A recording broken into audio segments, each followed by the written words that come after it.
and then let me know. And you guys were right.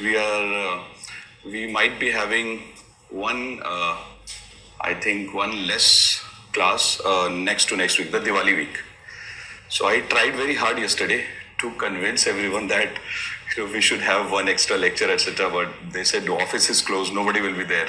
So I'll tell you the date tomorrow, because I'll just confirm from the office which day the office is closed. Because when nobody will be there, this room and building cannot be opened. That's the problem. Tomorrow there will be class now. Because I checked and I realized that anyway you are going to have a long weekend, so we can have a class tomorrow. And in fact, in tomorrow's class, we can complete inflation and do question, answer, etc. So whole topic can be completed. It's a good thing to complete a topic. Close the topic so that we can move ahead to the next one. And if you leave the topic in between just for half an hour, 3-4 days waiting and then coming back, not a good idea. So that's what we'll do. So tomorrow we'll have a class. Okay, we'll check. Let me speak to office today and let me see what can be done.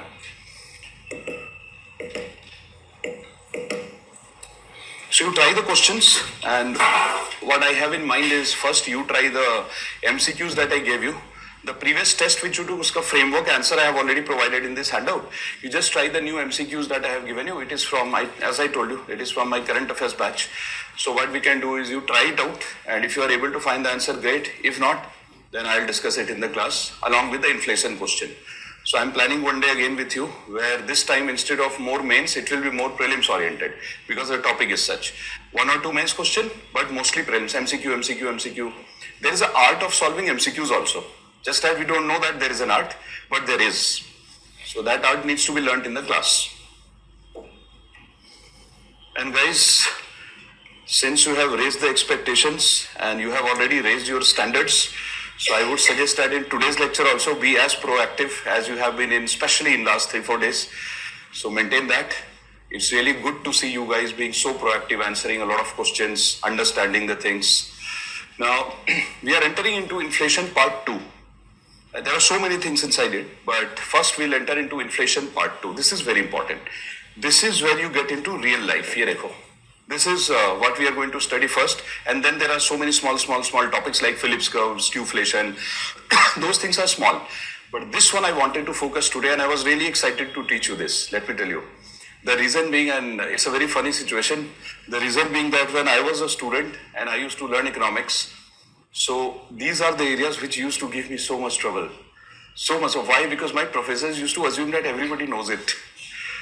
So they always used to start from here. So because I directly enrolled in a master's program, there they assumed I know everything because you would have done your graduation. So they assumed I know everything, what is there to teach. Then I used to know, who will tell me what is inflation?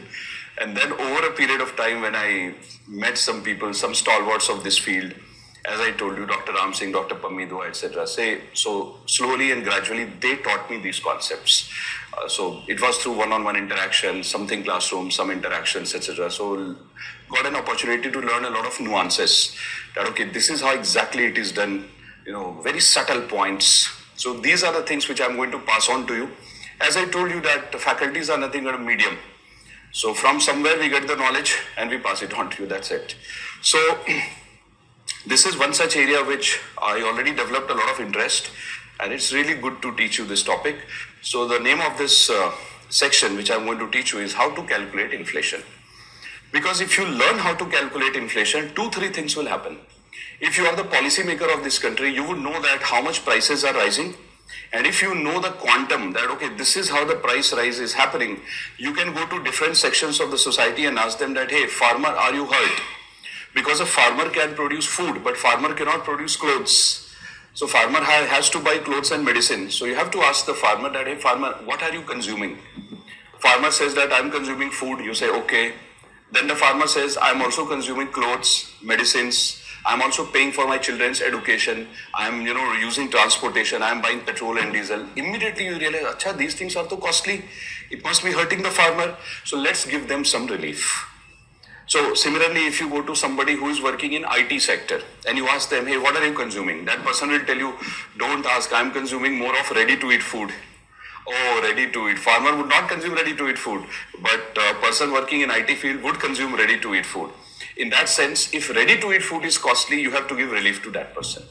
Which means different sections of the society would be affected by inflation in a different way. But how would you give relief unless you know how to measure inflation? So first you have to find out, oh, this is the quantity of inflation which is hurting people. And then you start to give relief. But as I always say that we will start from basics about how to measure it, absolute basics. And then I'll take you to the highest level possible for UPSC. Because after that also there is a level which is possible. Then you become member of monetary policy committee. That is not required. So what we will do is we will be focusing on exam oriented kind of preparation. First basic, then slightly up, very good morning, slightly up and then questions. So let's see here. Please write a question. Discuss the methods. Discuss the methods. A very good morning to those who joined a little late. Discuss the methods. You haven't missed anything, don't worry. Discuss the methods to measure inflation. Discuss the methods to measure inflation. This is a very interesting day. So H and S. Today you guys have bonded well and decided to be online, both of you, for a change. Normally it's always, either of you. Today both of you. So discuss the method to measure inflation. Discuss the method to measure. Rajan is wondering who is H, who is S. He's Googling H, S, who are you? Right? Discuss the method to measure inflation. Now see. Let's take this example, fatafat, huh? And as I told you, give me some time and I promise you that within 1 hour, I'll make you expert in this. You won't require me even after this. So look at this, please. But you have to focus and answer questions. Chaliye, now see this. So as you can see, that there are two customers who have just entered the retail store to buy a water bottle, right? Now, normally the price of the water bottle is, let's say, let me take a normal figure, easy for calculation. Normally the price of this water bottle is, let's say, 100 rupees. 100 rupees normal. Calculation will be easy. But today, when they went to this retail store, why retail store? Retail store means limited number of goods, packages, limited things are sold. So that's the meaning of retail store. So for example, let me inform you about this. If I open a store and I start to sell 1, 2, 3, 4, 5 water bottles, I am called retail. But if I open a store and I start to sell 1 truck full of water bottle, I am called wholesale. There is a different license for wholesale, there is a different license for retail. I cannot get a license for retail and start to sell wholesale. Because then the authorities will come to me and tell me, why are you doing this? Maybe you are trying to dominate these sections of the market. You told you are selling retail, but you are selling bulk. Why? There must be a go down. Did you take the go down license? So Government of India has very clear-cut rules. Government of India says if somebody wants to open a grocery store, different license. Somebody wants to open a big store where you want to sell truck full of water bottle. That's called wholesale market. So for that, license is different. And you cannot lie to the government and say that I will sell retail and you start to sell wholesale. Not allowed in India. So the market distinction is clear cut. So now what happens is, this is grocery store. It says I'll sell the water bottle in a retail manner. Okay, you have the license, sell it. Normally the price is 100 rupees, but today when these people came, so 100 rupees water bottle, 100 rupees water bottle now is costing 120 rupees. Wow. Immediately these people lodge a complaint and they say that why did you increase the price? Now that lady over there, as you can see, she's saying no, I didn't increase the price. It's not my fault. But they're saying no, you are at fault. We will complain to the consumer forum. They make a call to consumer forum and they say that we are going to complain against you. Complaint is lodged that 100 rupees water bottle is being sold for 120. So the consumer forum asked them a question, the consumer court rather, asked them a question that what is the rise in price? So guys, 100 rupees becomes 120. What is the percentage rise in price? Keep answering guys. 20%. Would you call it retail rise in price or wholesale rise in price? Obviously retail. Retail means limited. Whenever I use the word retail, no, replace the word retail with limited. Word limited. And whenever I use the word wholesale, replace it with the word bulk. So now it's 1 water bottle. Retail rise in price. It is called retail inflation. So what is the retail inflation there? 20%. So now the consumer court says, that's not good because you are exploiting the society. How will people pay 20 extra? Salary does not increase 20% extra every day. Immediately the consumer court says, let me send some officials to check what is happening. Officials come here and they question her that why are you selling that extra? She says, no, not my fault. She says, I purchase my water bottles from this wholesale market. Wholesale market of Delhi, Azadpur, Karol Bagh, Daryaganj, Chandni Chowk, Khari Baoli, right? I sound like market agent. I remember all the markets. Samajh lo, where do I spend time? So this lady goes there in the wholesale mandis, Azadpur mandi for example, Karol Bagh area, Azadpur, Daryaganj, Sadar Bazaar. These are the top class wholesale mandis of India. So she goes, the consumer code sends some people there and tells, go and check that did the price rise here? Because these grocery store people, they go to these places with a truck and they buy a truck full of water bottle, bring it here and sell it. So when the officials come here, they find out that initially the price in this market used to be 80, but this market has increased the price to 90. So initially the price of water bottle used to be 80 here. They used to sell at 80 to them, they used to sell at 100 by keeping profit, 20 profit. But now they have increased the price to 90. So what did they do? They said, okay, then 100 becomes 120. They also increase the price. So now the officials who are trying to find it out that, price has increased here. Now they will say, that's not good. The reason being that now, which inflation has increased? Retail or wholesale? Here, wholesale. Wholesale inflation has happened because 80 has become 90. Which means, wow, we know one thing now. Wholesale inflation leads to retail inflation. So if I'm an IAS officer or I'm working with Ministry of Finance, or suppose that I'm a big policymaker of India, RBI, when the government calls me and tells me that we have observed rise in price, we have observed inflation over a period of time, can you create a policy to control? If I'm RBI, if I'm the finance minister, I would simply not go to retail store and start to punish them. What I'll do is, this is what serious policymakers do. They go back to the roots and try to find out where the problem actually started. Never punish people on the surface saying, Acha, you are the problem. No, come on, go to the roots and you'll find another problem. So the policymakers would come here and say, Acha, retail inflation is there, wholesale inflation is there, but things are not produced here. They are just traders. How can you blame them without knowing what happened behind the back? So let's go back. Let's go back and let's see what happened here. Wow, that's a nice factory. And water bottles are produced here.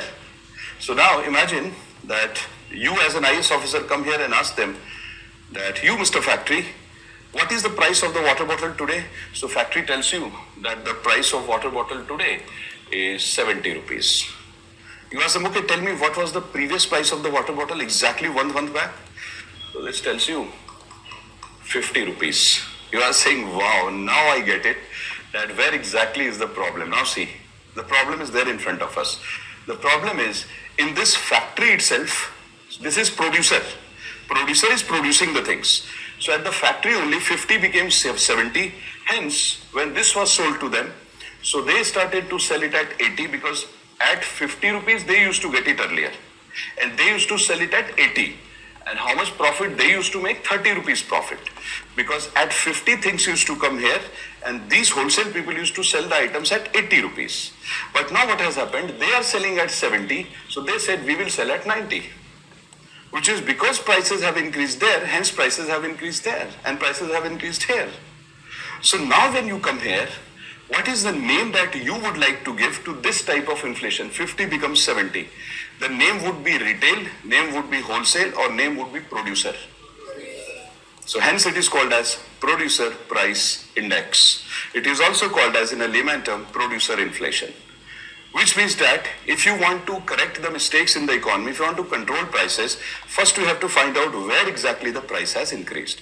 So price can increase at producer level, price can increase at wholesale level, or it can increase at retail level. If the price increases at retail level, it is called as retail inflation or consumer price index. Consumer price index would mean the high price which the consumer is paying in the retail market. Now, it is called as wholesale price index or wholesale inflation. Why? Because it is seen only in the wholesale market. And that is called as producer inflation or producer price index because this type of inflation you observe only at the level of production in the factory. Hey, but wait, there's a problem. The problem is, we can blame this guy and say, earlier you were selling at 50, now you are selling at 70. But why did you increase the price? We should ask a question. Innocent unless proven guilty. Right? So he's innocent. You're asking, tell us, why did you increase the price? So he says, Mr. or Miss IAS officer, It's not my fault. It is your fault. You're saying what? How can it be my fault? I'm just an IS officer. I didn't ask you to do all this. They're saying, yeah, you did. How? Obviously, they're blaming you now. They're blaming you. So they're saying you are the culprit, and you are wondering how am I the culprit? Because what is the raw material, other inputs which is being used? Let me show you why you are the culprit. And that's why big responsibility is going to come over your shoulder the moment you join the services. Because now this factory wala person will say, sir and ma'am, I use electricity in my factory to run the machines. I don't produce electricity. I use it. I buy it. You have increased the electricity price. Oh, okay. Means power reforms have not been done in India. One problem is costly electricity. Second, what is the raw material here? Easy, water. So now you are telling that I am buying water from somewhere, but the petrol and diesel price has increased, so transportation of water has become costly. So transportation, petrol and diesel. Now he says, I don't control petrol and diesel price. That's you. The government of India decides taxes on petrol and diesel. So sorry, I don't decide it. It's your fault. Number two. Number third, how do you package this? You need some packaging material. So now this guy factory is telling you this packaging material has become costly. This sticker, this bottle, which means packaging has become costly. So now he's saying it's your fault. Why didn't you make the packaging material readily available at affordable price? You are the government, you can do that. It's in your power. Because I am just a producer. I am not a policy maker. I don't decide things. So how can you blame me? So the entire blame he is putting over the government and you. And he's saying not my fault. And then you ask him, no, tell me what else is being costly here? He says, workers' salary. So then you tell him why is it high? Labor reforms. He says you have set a minimum wage. And minimum wage in Delhi has just been increased. I am producing it in Delhi. Example, somewhere though you will produce no. So he's saying you have fixed minimum wage. I am giving minimum wages, so I increase the price. So now you are saying, acha. And then then he says, government, do you remember one thing? In this budget, what did you do? You put a GST over me. I just added the GST in customer's price. Done. So which means taxes. And now you try to pinpoint where is his fault. He says it's not my fault. Why will I do it? So now he says, in fact, I'm hurt because my water bottle is costly, but a water bottle coming from a neighboring country might not be this costly. So in fact, I'm suffering. He puts the blame on you and says, help me. Otherwise, I'm going to consumer court against you. Right? So you see the game has changed, which means there is a problem. So guys, let's go. I'll show you the other side also. But you see, things are not as easy as it looks. So many times you will see when prices are rising, Government of India will not put the full report in public that why the prices are actually rising, because this could be the reason. And if Government of India prints this in front page newspaper report that prices have increased because of this, imagine what will happen in the next election. And every few months, elections are happening in some part of India. You understand, career destruction will happen. And many people are going to be thrown out of power. So what they do is, many a times, they will not show you this side. They will in fact not show you this. They will just stick to these two. Oh, I'm not trying to say anything deep here. I'm just trying to tell you that just maybe India reports only these two type of inflation for a reason. Try and find out, does India use this type of inflation for policy purposes? And you will see a reason. Government of India says, RBI says, no, we can't use this inflation for policy purpose because we don't have data. Yeah, correct. But for UPI we have data, Aadhaar we have data, for all the government schemes we have data, but for this we don't have data. Awesome. So if somebody will ask you that what is the formula of inflation that is used in India, so try to see the answer, political economy. The answer is we use these two methods to measure inflation. When it comes to here, we informally calculate it, but then RBI and the government says, don't trust this because data is a problem, so you can't really rely upon it. Maybe they are lying. Yes, they are lying. Right? But you see the problem now, because everything will backfire. It will come upon you. How will you justify?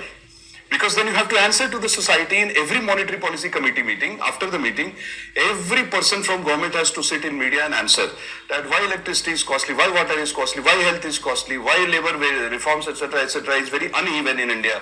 In some states, wages are low, some states, wages are high. Why does it happen? Why the packaging is very costly in India? Why transportation is costly? Why are you putting such high taxes on petrol and diesel? Why? Because you are buying petrol and diesel, crude oil at low prices from Russia, but why do you put high taxes on it? Why did you put GST on water bottles? Because water is a very basic necessity. Kya zarurat hai? Why did you put it? Why GST on a few commodities which are necessary? When I teach you GST, a few items are necessary for survival. GST 28%. Luxury items GST 28%. I don't understand. These questions will be asked. So what will you do? Ab ye sab exam mein don't write. You understand emotion. I'm getting little emotional about it.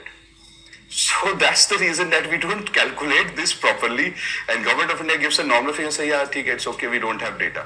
So in UPSC we will write the same thing, that India does not have perfect data, so we don't use it. But in your mind you should know, it's never about data, it's about other things also. And I showed you the picture. It says, don't get into it. Now, there is one professor of mine. I'll tell you who are the people who contributed, then I will start the real story and give you formula and calculation, just to give you an overview. Because even when I write books, I don't write this part. I just skip it. Because I know what will happen after this. So I just write that India does not have data. Full stop. In class I can teach. Right? So now there is Professor Goldar. Professor Goldar. He taught us industries when I was in Delhi school. So Professor Goldar used to teach me industries, that how industrialization happens, what is this, what is that, etc. So everything he used to teach. Now, Professor Goldar committee was appointed by Government of India, called as Goldar Committee. And yes, absolutely. Goldar Committee was appointed, and the Government of India told Professor Goldar that you suggest a formula to measure inflation here. He suggested all this, that you can actually do this, you can actually do this, and then you can find out who is to be blamed. Immediately, Government of India said, it requires more work. File closed. Right. So, but we were taught all this in our class in Delhi school. In detail, we were taught this. But then for UPSC, we can't go there because the file has not been opened. So, it's okay. So, that's Professor Goldar. That's Dr. Raghuram Rajan and Dr. Urijit Patel. They gave the new formula and the new method of calculation of WPI and CPI in India. At this level, the methods that we were following in India before Dr. Rajan was really outdated. So when Dr. Rajan became the RBI governor, he was laughing at the government. He was saying, wow, Stone Age. The entire world has moved to next century and we are still in Stone Age. He immediately changed the formula. He said, change it, everything is bad. So earlier Government of India used to say that this is my God. If WPI is high in India, Government of India used to say, if this WPI is high in India, Government of India used to say, things are bad. And if WPI is very low in India, Government used to say, yes, finally we have achieved the success. Dr. Rajan laughed. He said, what are you saying? Because if things are not costly, think about it, guys. One answer for you. Now imagine the price of water bottle in the wholesale market is normal, 10 rupees. Example, 10 rupees. This bottle comes here. This retail wala person says, Diwali time, 10 rupees. Increase the price to 30 rupees. He has not increased the price. He has increased the price. So according to Government of India, before Dr. Rajan came, Government of India used to say, but here the price is 10 rupees. So everything is stable. And we used to write research papers in India, and newspaper used to say, prices in India are super stable. There is no problem. Dr. Rajan came and he was laughing. He was saying, prices are stable. This is 10 rupees, but the real price which affects the society is this price. He said, why don't you calculate and why don't you report this price regularly and use it as a major policy tool? So he said, don't use this, use this. Government of India used to resist it because this is very uncomfortable for the government because the real loot happens here. So then Dr. Rajan changed. Dr. Urijit Patel committee was established by Dr. Rajan, and Urijit Patel committee suggested to Dr. Rajan that this should become the new method of measuring policy in India. Now we use this after 2010. Before that we were using only this. But then we started to use this. This is also reported just to find out what is the condition of wholesale market. But this is the main thing which is calculated, which is used for policy purposes. Do you understand the reason? Now I want to give you one more thing which came in the newspaper last year. And you will understand it easily without the formula also. Then we will go technical. Pehle little bit normal. Here the price of the water bottle is 10 rupees. Absolutely normal price. But here this person should have ideally sold the water bottle for 12 rupees, 20% profit. This is good enough. 20% profit is good. But he says no. I'll sell it for 30. Now, Government of India comes, according to Dr. Rajan, he came, he says, that's not good. This is inflation. So he says, no, go back and check. He says, I have checked, it's 10, it's stable. There is no inflation here, it's normal. Earlier also price was 10, now also price is 10. You increase the price. So now Dr. Rajan says, you are greedy. You are very greedy. Because without much price rise here, why did you increase the price? So this name, that out of greediness, when you artificially increase the price, out of greediness, no logic, that artificial rise in price out of greediness is called greedflation. Greedflation. Absolutely. So now you understand why it is important that we should find the price here and then compare here. So that we should know that who is the culprit. Has he increased the price? If normal price of water bottle 10, but he has increased it to 11. Just 10%. That's it. But look what he is doing. Instead of selling it at 12, he is selling at 30. That's greediness. Look at the difference. So this is what is called as greedflation. And who started to use this term and made it very fancy across the world? USA. Because USA was suffering from inflation since last 4 years. And when anybody used to ask USA, what happened? Why are your prices very high? To save their face. Because the real problem in US was there. And they didn't want to disclose this. Because had they told everybody that in our factory things are very costly, our inputs are very costly, immediately everybody would have said, oh, US is under trouble, it does not have inputs, attack. And China would have said, so I'll not give you inputs. Now let's see how to destroy US economy. So what did USA say? USA says, no, everything is fine here, there's no problem. This is so brilliant. They said, this is super brilliant. The problem is these retail store people are very greedy. And they put the entire blame on them. And they published in the newspaper that there is a new phenomenon in the world called as greedflation. Everybody was like, greedflation? What is greedflation? Because when I was a student of economics, I never understood. There was nothing called greedflation. This is a new phenomenon, just fancy word, a sophisticated word to confuse people. There's nothing else. Because it's not about greedflation. It's about mismanagement of the economy. If you go back, you'll find problem is here. So a fancy term also came. But since it's UPSC might ask you fancy terms. So guys, I was just trying to give you an overview so that before we go deeper, you should know where you are operating, which means today's lecture will revolve around all this. So we will talk about this, and then there is one small note which we'll write, India does not use it officially. And I will give you one line, I'll say because data is a problem. But you are my kids, in your mind you should understand it is political economy. Data is never a problem. Because if data is a problem, then don't calculate employment, unemployment rate. Don't calculate even these two. Remove Aadhaar card. Don't give government schemes. Then data is a problem. Right. So don't say data is a problem. For exam, we'll say data is a problem. Here we will also calculate WPI, but we will write a note that earlier WPI was the main inflation in India, but now it is secondary. That's primary. So that's the main thing which hurts the society. So if I want to ask you a question. You are an IS officer, your salary is 1 lakh rupees a month. Now you go to the market and you find out today price of everything has increased. Tomatoes, potatoes, onions, right? All the prices have increased. Now you will go to the PMO and say increase my salary. And you know, IS officers have a lobby, right? So in your lobby, you decide that we will put pressure on the government to increase the salary of all the government employees, and you deserve it. So you go to the government and say we deserve a pay hike. So government of India will tell you why, beta. So which figure are you going to quote to the government? Wholesale wala figure or retail figure? Which inflation will you talk about? Retail, CPI, retail. Because if you say that no, wholesale price is very high, government will laugh at you and government will tell you, beta, do you go to wholesale mandi? Why do you go to wholesale mandi? When do you get time to do that? And why do you go here first of all? This mandi is not meant to sell one water bottle. It is meant to sell one truck full of water bottle. Why do you go with a truck there? Are you running a business? You can't even say this. You can't take the name of this because government will say, but we don't use it. Then why did you go to a factory? So all that you have to say is, no, government, I went to a grocery store, things are very costly. Now you see how the dearness allowance will be given. So without me saying, you know that how dearness allowance will be calculated, it will be calculated using this. And what did I tell you? That there are agriculture workers, farmers, people who are working in Manrega for the first time. So I'll teach you Manrega when I teach you poverty. Then I'll teach you why Manrega was designed by Dr. John Trees. So in people who work for Manrega, for example, they are constructing village roads.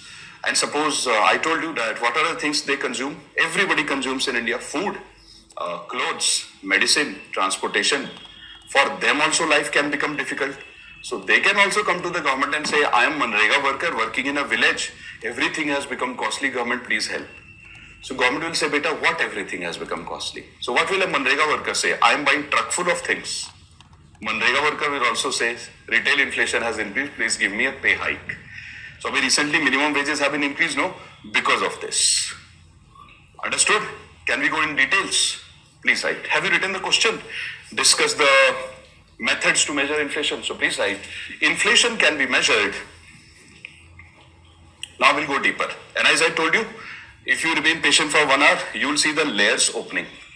Inflation can be measured at 3 levels. At 3 levels. Inflation can be measured at 3 levels. Number 1, at the producer level,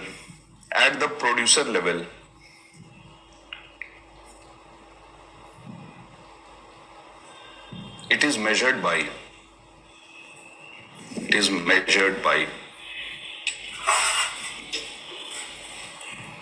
producer price index. Producer price index. It is measured by producer price index.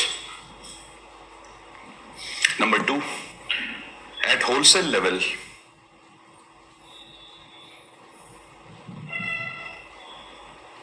by wholesale price index.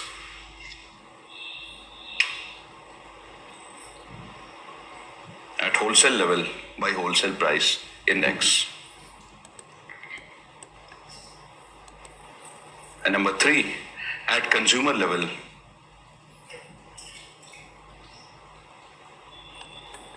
by consumer price index. At consumer level, by consumer price. At consumer level, by consumer price index. Consumer price index. Guys, in a big font size, please give a nice title: wholesale price index. Wholesale price index, and in the bracket please write WPI. Wholesale price index. Wholesale price index. Wholesale price index. Rajan, first learn all this, then later on we'll see. Learn it step by step.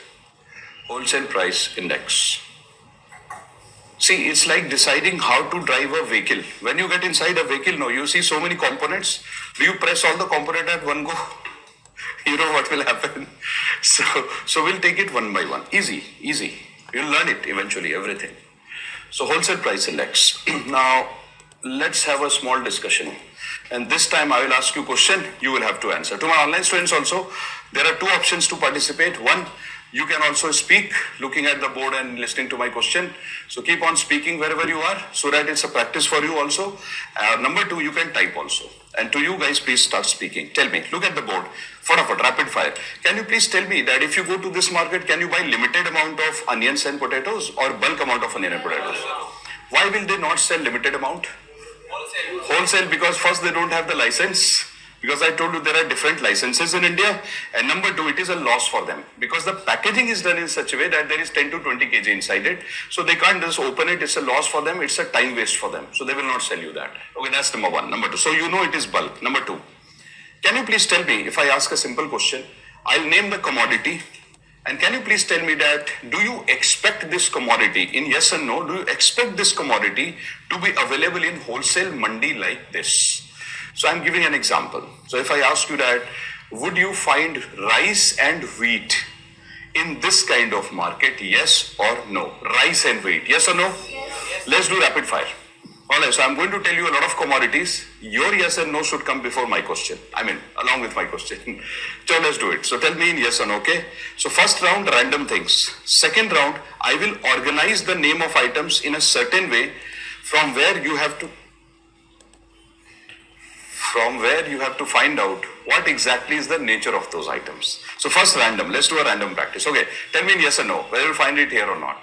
Rice, wheat, cereals, fruits, faster guys, vegetables, coal, coal, LPG, LPG cylinders, petrol, diesel, mobile phone cover, laptop, washing machine, refrigerator, t-shirts, pen. Okay. You mean to say that it's not possible? No. You just have to say whether it is possible or not. Because when you buy LPG cylinders from a distributor, they also buy it from somewhere. They buy it from wholesale only. So whenever government of India, they start to create these LPG, etc., or let's say that there is a company which is doing it, a private company also. So in a factory, these things are made ready, then they sell it to dealers and distributors. The dealers are the wholesalers. Dealers means they have big godowns, they buy these things from the company, then they give it to you and I. So of course it is possible. Similarly, these petrol pumps that you see, no? Yes, very nice. So your friend is saying, Priyanka says that I have seen it, sir. When you go to fuel stations, big tankers come there full of petrol and diesel, which means somebody is sending petrol and diesel to them in tankers. So yes, 100% there is a wholesaler of petrol and diesel. Who is selling it to these petrol pumps? Who sell it to us? That's also very nice. Similarly, your friend is saying that if you go to a factory where iron, copper, aluminium, this is being melted, there is a big blast furnace. And in that blast furnace, either it can run through electricity, but it also runs through coal. So which means that there are many people who want to buy coal in bulk and they go to wholesale mandis to buy coal in bulk. For example, ऐसे करके mandis are there where metals are available in bulk, huge amount. From here you buy and then you do your work. So let me ask this question again. Think about it and I'll give you a tip. So whenever I take the name of a commodity, just think that if somebody requires huge amount of it, where will they go to buy it? Example, I'll give an example. You want to construct a house. How many packets of cement would you require? Thousands of packets. Thousands of packets, 20 kg packet. Where will you go? Grocery store. You have to go to wholesaler. Similarly, when you crack UPSC, your parents are going to throw a big party in the area and they are going to call every person in the village and the district and the town, wherever you are, like 5,000, 10,000 people. Everybody would know that something has happened. And then your parents are going to say, we are going to cook biryanis, we are going to cook sandwiches, we are going to cook sweets, samosas, all these things, right? Which means that what is the amount of milk that will be required that day? Tons of milk. Containers full of milk, right? Similarly, what will be the amount of bread that will be required? Thousands of packets of bread would be required. So do you see that, yes, there is a chance to buy things in bulk. So example, let's say that in the month of February, you want to distribute chocolates. Not one chocolate. One chocolate is easy, but you want to distribute one truck full of chocolate because you have so many numbers in your mobile phone.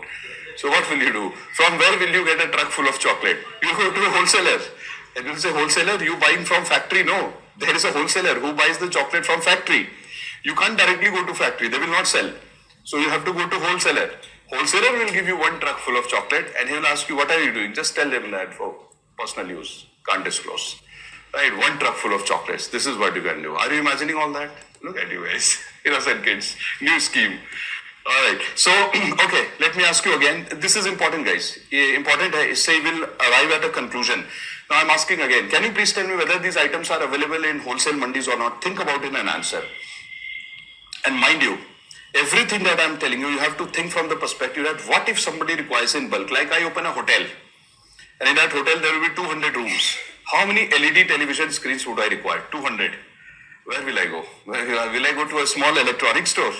Will they be able to sell me 200 television screens? They don't have it in stock. They don't have a place to store it. Max they can keep 10, 20, 30, 40, 50, not 200. So there is a wholesaler who keeps 200. I have to go to them and take it from them. So now please tell me.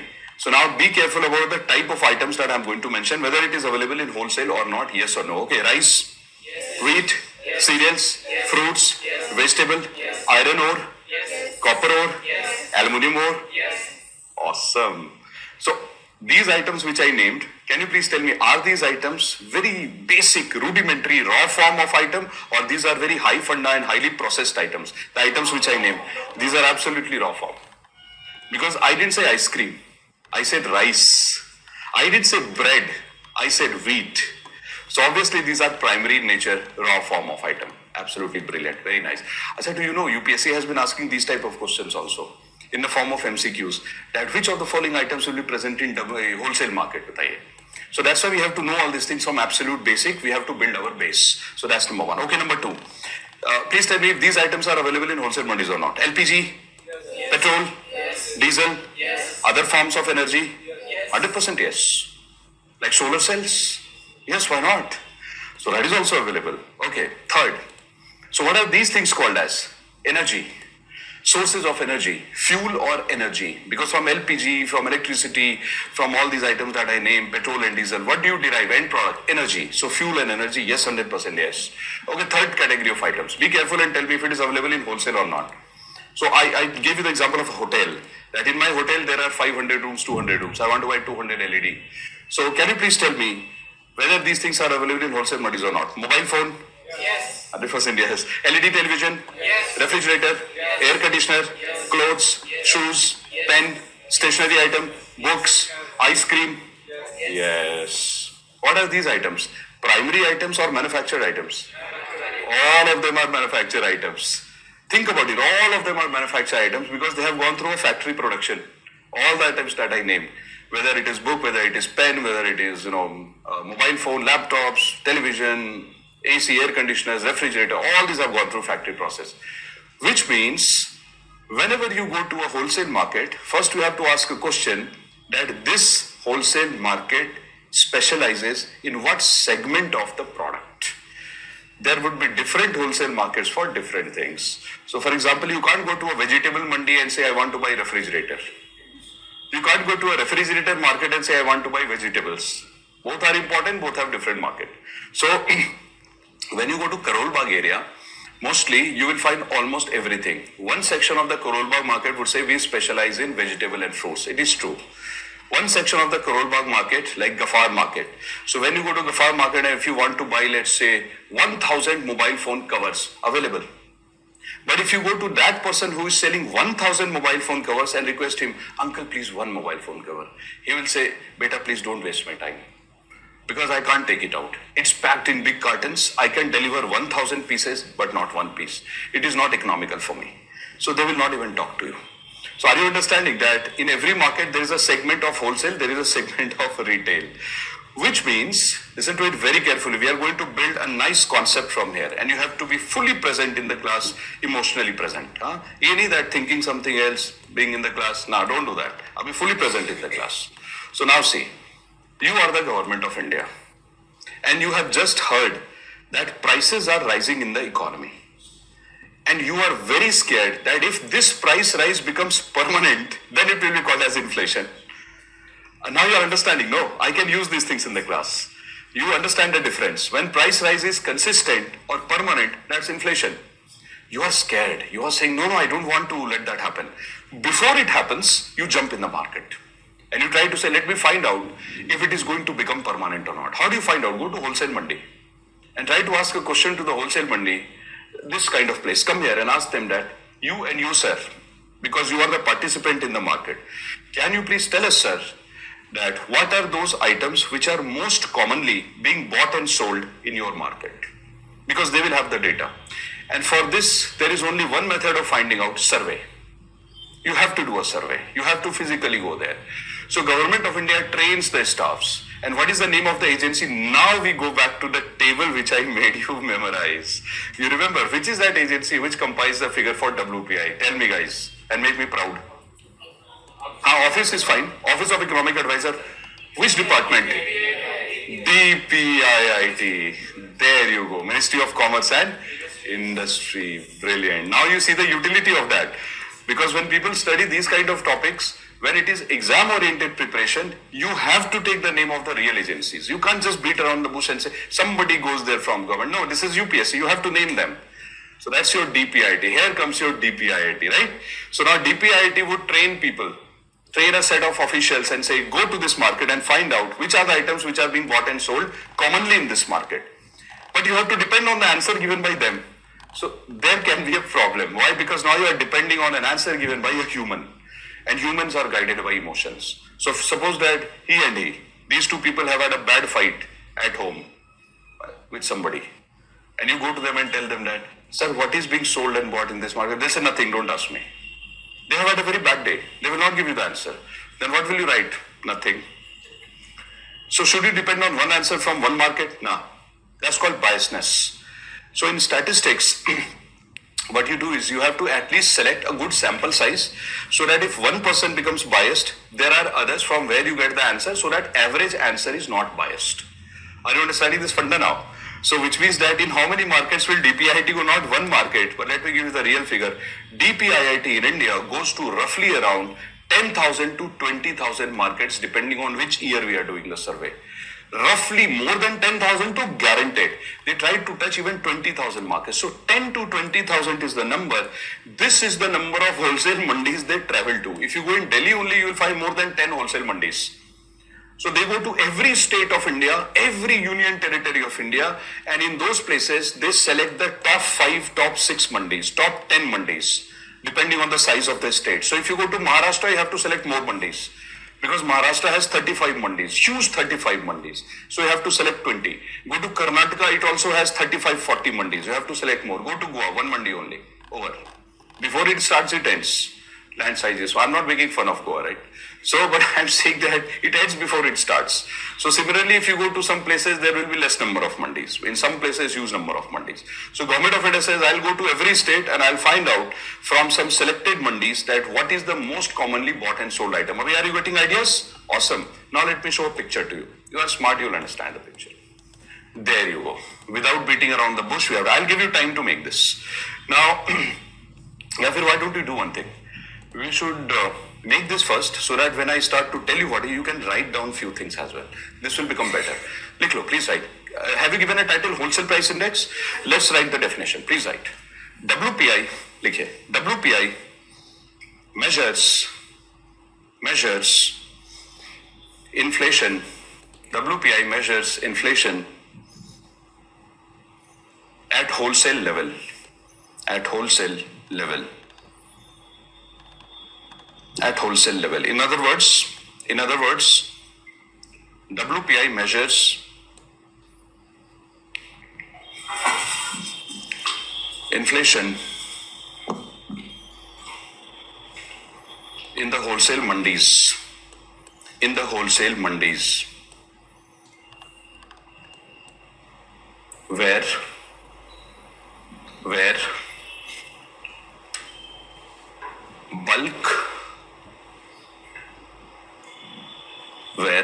bulk amount of commodities are bought and sold. Where bulk amount of commodities are bought and sold.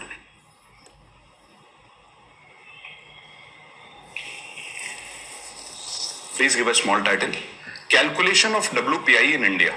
Calculation of WPI in India. Calculation of WPI in India.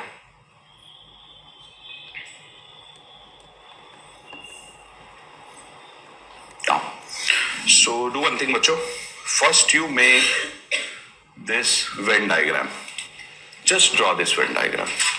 In fact, you can draw two. ऐसे कर लीजिए. You can draw this, you can draw this, and you can draw this. Just these three. Don't write all this. Just this Venn diagram, this box, and this box. Do this, please. And write exactly what is written. And slowly you will see that you will understand all these things also. But first you draw, please. Can you do it in the exam? 100% yes. It's foolproof. It's technically correct. You can use this in the exam. All okay? You're finding it difficult from there? You can sit here.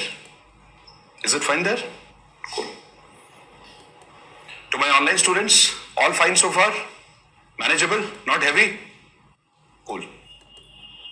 Nice. Done? Your speed has increased. Very nice. So, good. keep looking at the board. I'm out of the frame, guys, so that you can focus on the board, okay? So please focus on the board. And whatever story I'm telling you, try to feed this in your mind. I will give you a dictation based on this also. Have a look at the board, please. Now, let me tell you, for next 10-15 minutes, you might find it very odd that what are we doing? I mean, doesn't make sense. But after 15 minutes, you will start to feel that, yeah, it makes sense. You will be able to digest it. 10-15 minutes, very awkward, but try to understand. 10-15 minutes of patience. Now, what is happening is, let's say that DPIIT has sent a team to Delhi. This is Delhi, guys. DPIIT has sent a team to Delhi. And in Delhi, there are so many wholesale mandis. But DPIIT says, I can't go to all the mandis. Why? It's very costly. It's very costly to send people by training them physically, transportation cost, all these costs are involved, because when officials go to a place, they will stay, they need safety, security, so many things. So the government of India says we are not such a rich country. And why should we go to every mandi when we can go to some selected mandis and create a near good result? So then we don't need to do all this. For example, if somebody will tell you, better read the newspaper cover to cover. Why? For whom? If I can read selected number of articles, like 7-8 articles every day, my job is done. I can crack UPSC. So what is the need to study 25 articles? So now the government of India says, I will send my team to Delhi. Team comes here. In Delhi, there are, let's say, around 10-12 mandis. They will go to top 5. In those top 5 mandis, what is the question they are asking? They are asking that, Delhi, please tell us, which are the most important items in the wholesale market which people are buying and the sellers are selling. You need to know both the sides. So suppose the first item, guys, see here, first item is rice, wheat, television, mobile phone cover, right? Mobile phone cover. Similarly, many items, 1, 2, 3, 4, essay items are there, right? These dots are the items. So the number of items which are commonly bought and sold in Delhi is roughly around 1100 items. These are the most commonly bought and sold items, most common. Similarly, go to Karnataka. Karnataka is a big state, so when you go here, you will find bigger mandis, manufacturing. And when you ask this question in Karnataka mandi, how many items are bought and sold? The answer that you will get is roughly 1800 items. 1800 items. Now, whatever I am writing here, if you want, you can write. If you don't want to write all this, you can skip, your choice. For understanding, you might otherwise skip. In Maharashtra is also a very big mandi, so roughly around, let's say, 1800 items are there in Maharashtra also, which are most commonly bought and sold. Essay. Guys, you have to give full attention now, because here is your mathematics. Full focus, please. So 1100 items in Delhi, 1800 items Maharashtra, 1800 items Karnataka. Similarly, go to every state and union territory and find out which are the most important items which are being bought and sold. Then you stop. And then you come to this region. Sorry. Then you come to this region. This region has some items. These items belong to here also. These items belong to here also. These items belong to here also. So if I tell you, and I need an interpretation from all of you guys, online and offline, I need one interpretation. You guys are really very good in giving answers, so I expect an answer from you. In this list, there are 900 items. 900 items belong to this region. So let me shade it, 900 items. Can you give me an interpretation? What are these 900 items? I mean, I don't need the name, but I need to know, how would you define these 900? Like, these 900 items belong to what? How do you describe these 900 items? Your friends are saying 900 items are common to all the 3 markets, okay? And?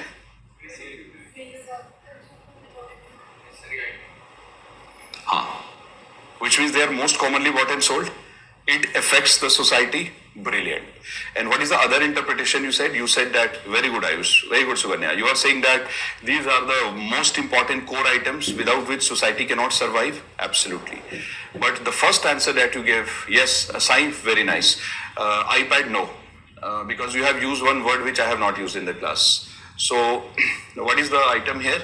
The 900 items are the most commonly bought and sold items, but the main important feature is all these items, 900 items, are sold in every state of India. That's the first thing that you said.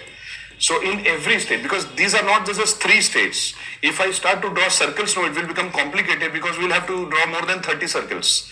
So, these are the items which are present in every state of India and people are buying and selling it. So if in every state some items are being bought and sold, You as the Prime Minister, Finance Minister or RBI Governor is interested in knowing what about the prices of these items because they are affecting the society. Yes, necessary. That's why people are buying. So you as policymaker want to know that, oh wow, these items are affecting the society. And in this list, suppose one Tesla car is also there. But Tesla car is an outlier. It's not that in every state, every wholesale mandi, every market people are buying vehicles. Come on, they're not. So easily you will see some high fund items which are not here. They are here. People are buying and selling it. Sorry. If you go to Karnataka, one of the things that you will see in the wholesale mandis is like, not mandi, but in wholesale level, you will see supercomputers. Everybody wants to buy very high processing computers with very high processor, very good configuration. But you will not see it here. You will see basic computers being bought. So in Karnataka, those computers with very high configuration will be here, outside. It is outside. Because rest of India does not say we don't require it. Because not every state, every part of India is a startup capital. Yes, Mumbai definitely yes, Maharashtra yes, Delhi yes, Gurgaon yes, Bangalore yes, Hyderabad yes. But entire India, no. So some specific items will be here but not here. But absolutely good answer, very good answer, because online and offline, you hit the nail. You said first point that all of you gave almost 99%, that these are the most commonly used items. Some of you called it core, some of you said it is necessary items, but absolutely correct answer.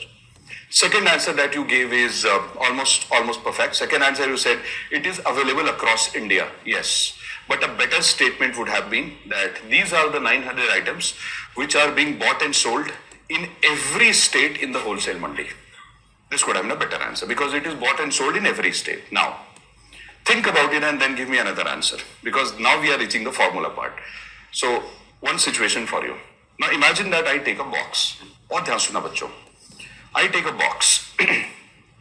I take all the 900 items and put here. 1, 2, 3, 900. Seal the box. Now I take this box and I go to the market. I go to the government agencies who have maintained records and I try to find out what is the value of this box, because this box has some commodities, 900 items. Every commodity has a price. I want to find out the price of these items, 900 items which is put here in 2011, which is the base year. Today I'll teach you the base year concept again in a different way. So I will find out, and for the time being, just understand base year would mean a reference year because you have to make comparisons. So you take this box and you find out the price of each of the 900 items and you add it. That becomes the value of the box. So find the value of the box in the year 2011. Then bring the box today and find out the value of the same box in the year 2024. So you took all the 900 items, put it, find the value of the box in 2011 and 2024. Good idea, bad idea? Can we do this? What is the problem? What is that fine detail which I just missed out? I made a mistake. Brilliant. Absolutely brilliant. Who told us that the 900 items that we found today in the survey, this is today's survey. These are the 900 items which are used today. Example, iPad or tablet will be there. Tablet will be a part of it. Right? Laser pens, stylus, this is stylus, digital pen. This will be a part of it. But who told you this, that in 2011, tablet will definitely be a part of this? Are you seeing the problem? That all the yes, absolutely, consumer preference might be different, which means whatever items you are finding today, 900 items, might not be there in the market in 2011. So if you take all the 900 items in the box, which you found through survey, and say, hey, let me find the price of these items in 2011. What if the items never existed? Then what will you do?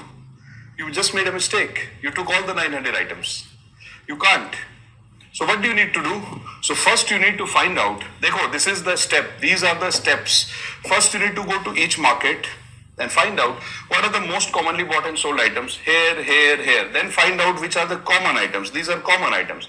From here, you have to select those items. Guys, this is the beauty of this analysis. From 900 items, you have to find those items which were present both in 2011 and today. I'll give an example. Present in 11, present today. I'll give one bizarre example. Landline phone. Landline phone, it is there. I have seen the list. Landline phone is there in 11 also, today also. If you go to some big offices, etc., go to call centers, BPOs, they don't talk on mobiles. They talk on what? Landline phones. So landline phones there also, landline phones here also. Right? Yeah, absolutely correct, Suganya. So what is there? From here you have to select those items which were present here as well as today. And those number of items are not 900, those number of items are 697. Which means some of the items which are present here, they didn't exist before, or people were not commonly using it before. Because I never said these are the items which exist. I said these are the items which are most commonly being used. So these 900 items are most commonly used today, but they were not used most commonly in 2011. So out. Example, tablet. Let me tell you, for the first time, the tablets came to India in the year around 2011 itself. So the tablet already entered India in the year 2011. So ideally tablets should be there. No, but I told you that these are not the items which are used. I said these are the items which are commonly used.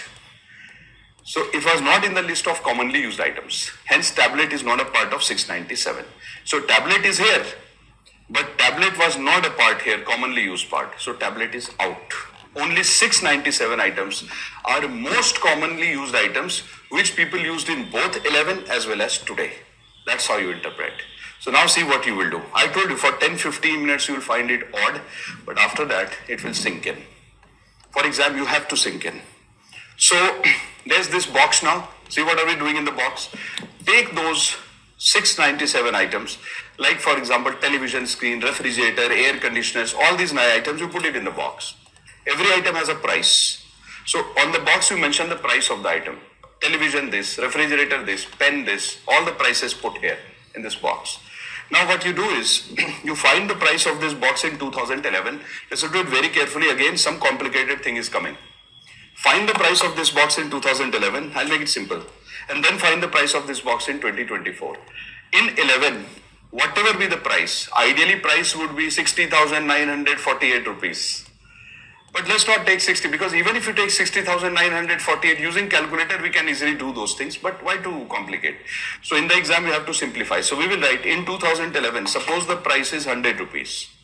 Even if it is 60,000, it's fine, 100 rupees. But in 2024, the price is 112. In real life scenario, it could have been 60,000 here, 70,000 here. Big deal.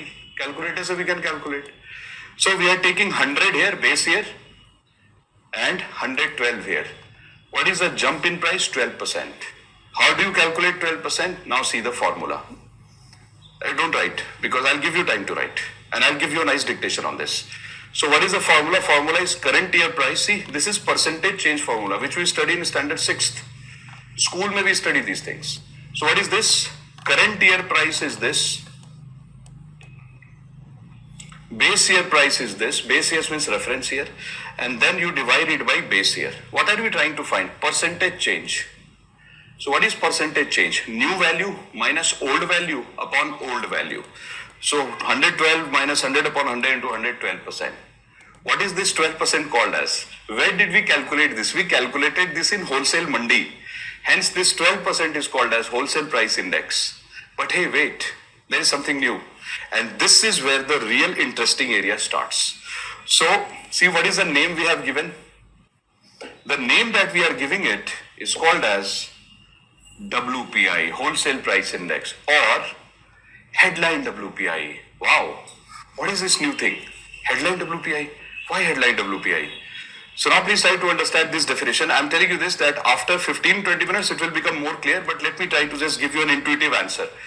So whenever you ask questions to people, look carefully, bacho, this is the rule. Whenever you ask questions to people in the market, that okay, people, please tell us what are the most commonly used items.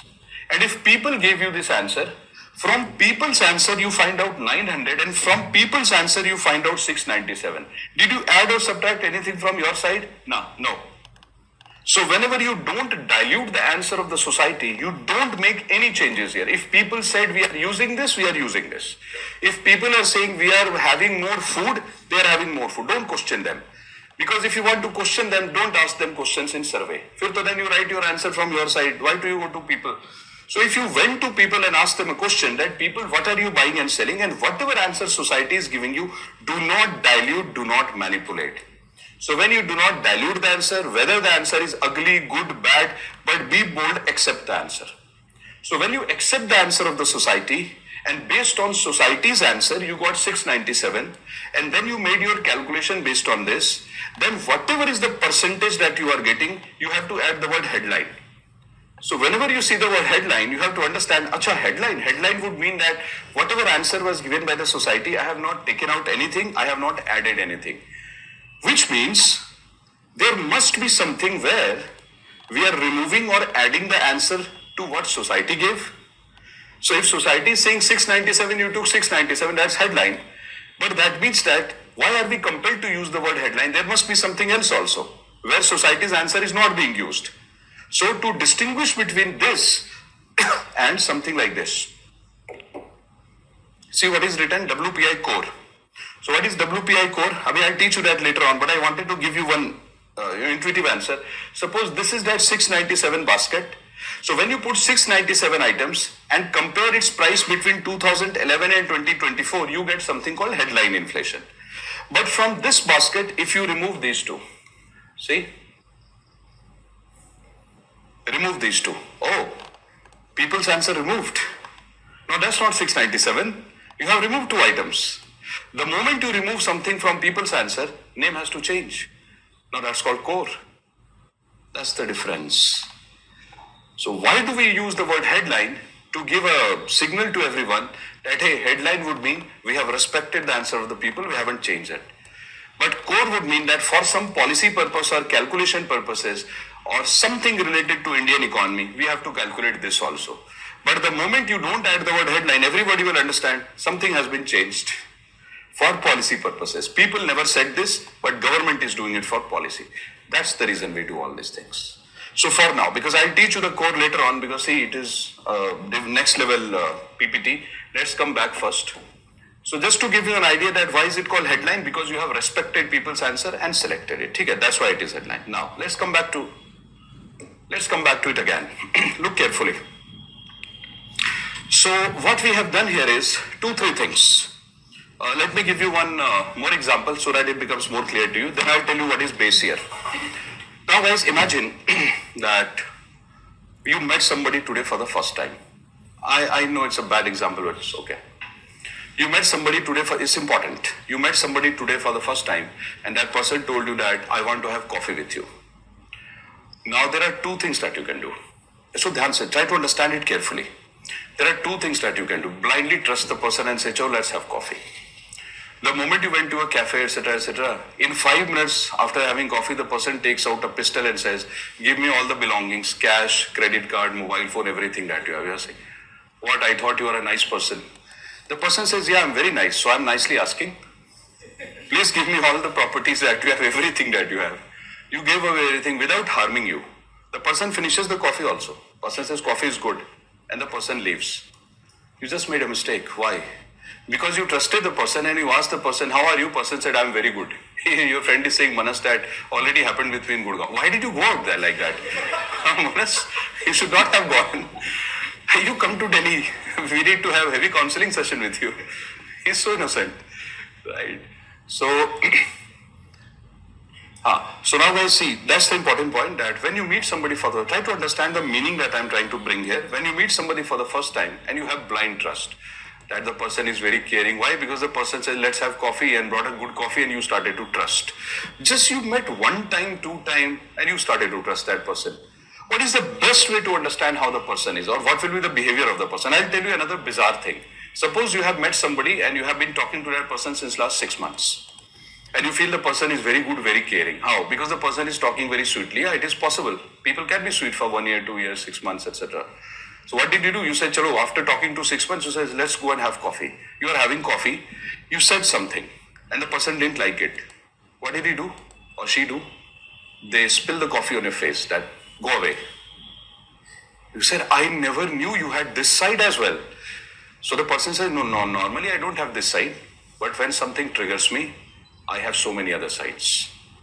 So then you are saying, God, where am I? Run away from that place. What am I trying to tell you? Don't judge people too fast, too soon, just if you know them around, let's say, 6 months or 1 year. Because if you really want to know somebody, you should do two things. So somebody you are meeting for the first time, you tell that person that, can I have some phone numbers of your friends from last year? So do you have some friends from last year, last to last year? Recently, did you make any new friends? Person will say, yeah. If the person says no, if somebody does not have a friend, very dangerous. That person is more dangerous. So if you meet somebody and somebody tells you, let's have coffee, ask them a question that, did you have any friends since last 1 or 2 years? If he or she says yes, tell them that, can I meet them? Very politely. Or can I have the phone number? Can I meet them? Bring them. Next time, bring them. You talk to them. You talk to your friend's friend. That, hey, how is this person, etc. So how have you guys been? How did you know each other, etc. Normally. So you'll get to know the nature of that person in the recent times. That recently, what is the behavior of this person? Because if somebody is not able to make friends in last 2 years, something is wrong. By friend, I don't mean that you should have, almost like very close, very great friend. No, acquaintance also counts. Now, second question that you should ask to that person who is asking you out for coffee is, hey, do you have friends from school or college days? Anyone also. If the person says no, red flag. If the person says yes, tell him or her that, can I talk to them? What's the name? Uske baad go to social media and find out. Then send a message that how was this person 10 years back? And then you compare. That okay, 10 years back, this person was very patient. But recently, the person has become very aggressive. Nature has changed. It could be other way around. 10 years back, the person was very aggressive. Right, Manas? But recently, the person has become very, very calm. Third scenario could be the person was aggressive yesterday, the person is aggressive today. Fourth could be the person was very calm at that time, person is very calm today. Which means never judge a person just by looking at how the behavior is recently. Why? Because recently the person might be violent because of some family problem. Some issues might have happened in their life which we don't know. Some health problem, family problem, something which makes people behave a little differently. Don't judge them. Go back in the past 10 years, 8 years, 7 years and see how the person was. If consistently the person has been great, just recently some problem has happened, benefit of doubt. You give a chance to that person. Ab samajh rahe ho? What are we doing?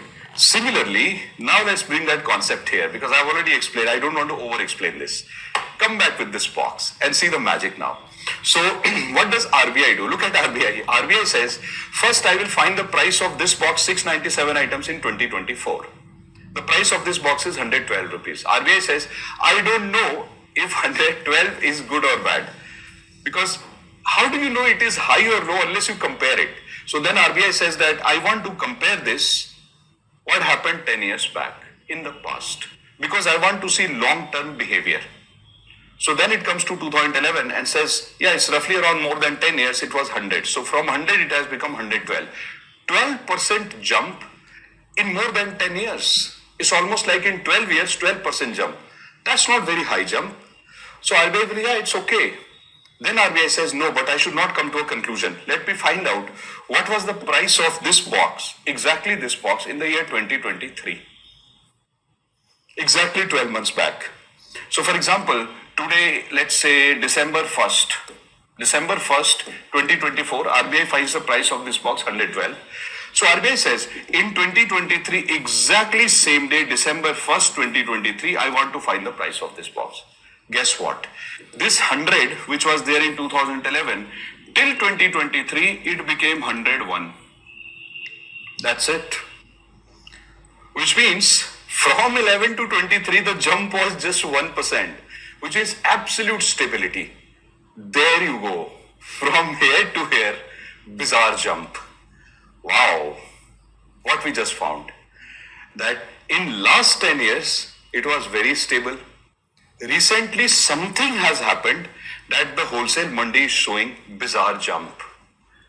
This jump is almost like 12%. This jump is 1%.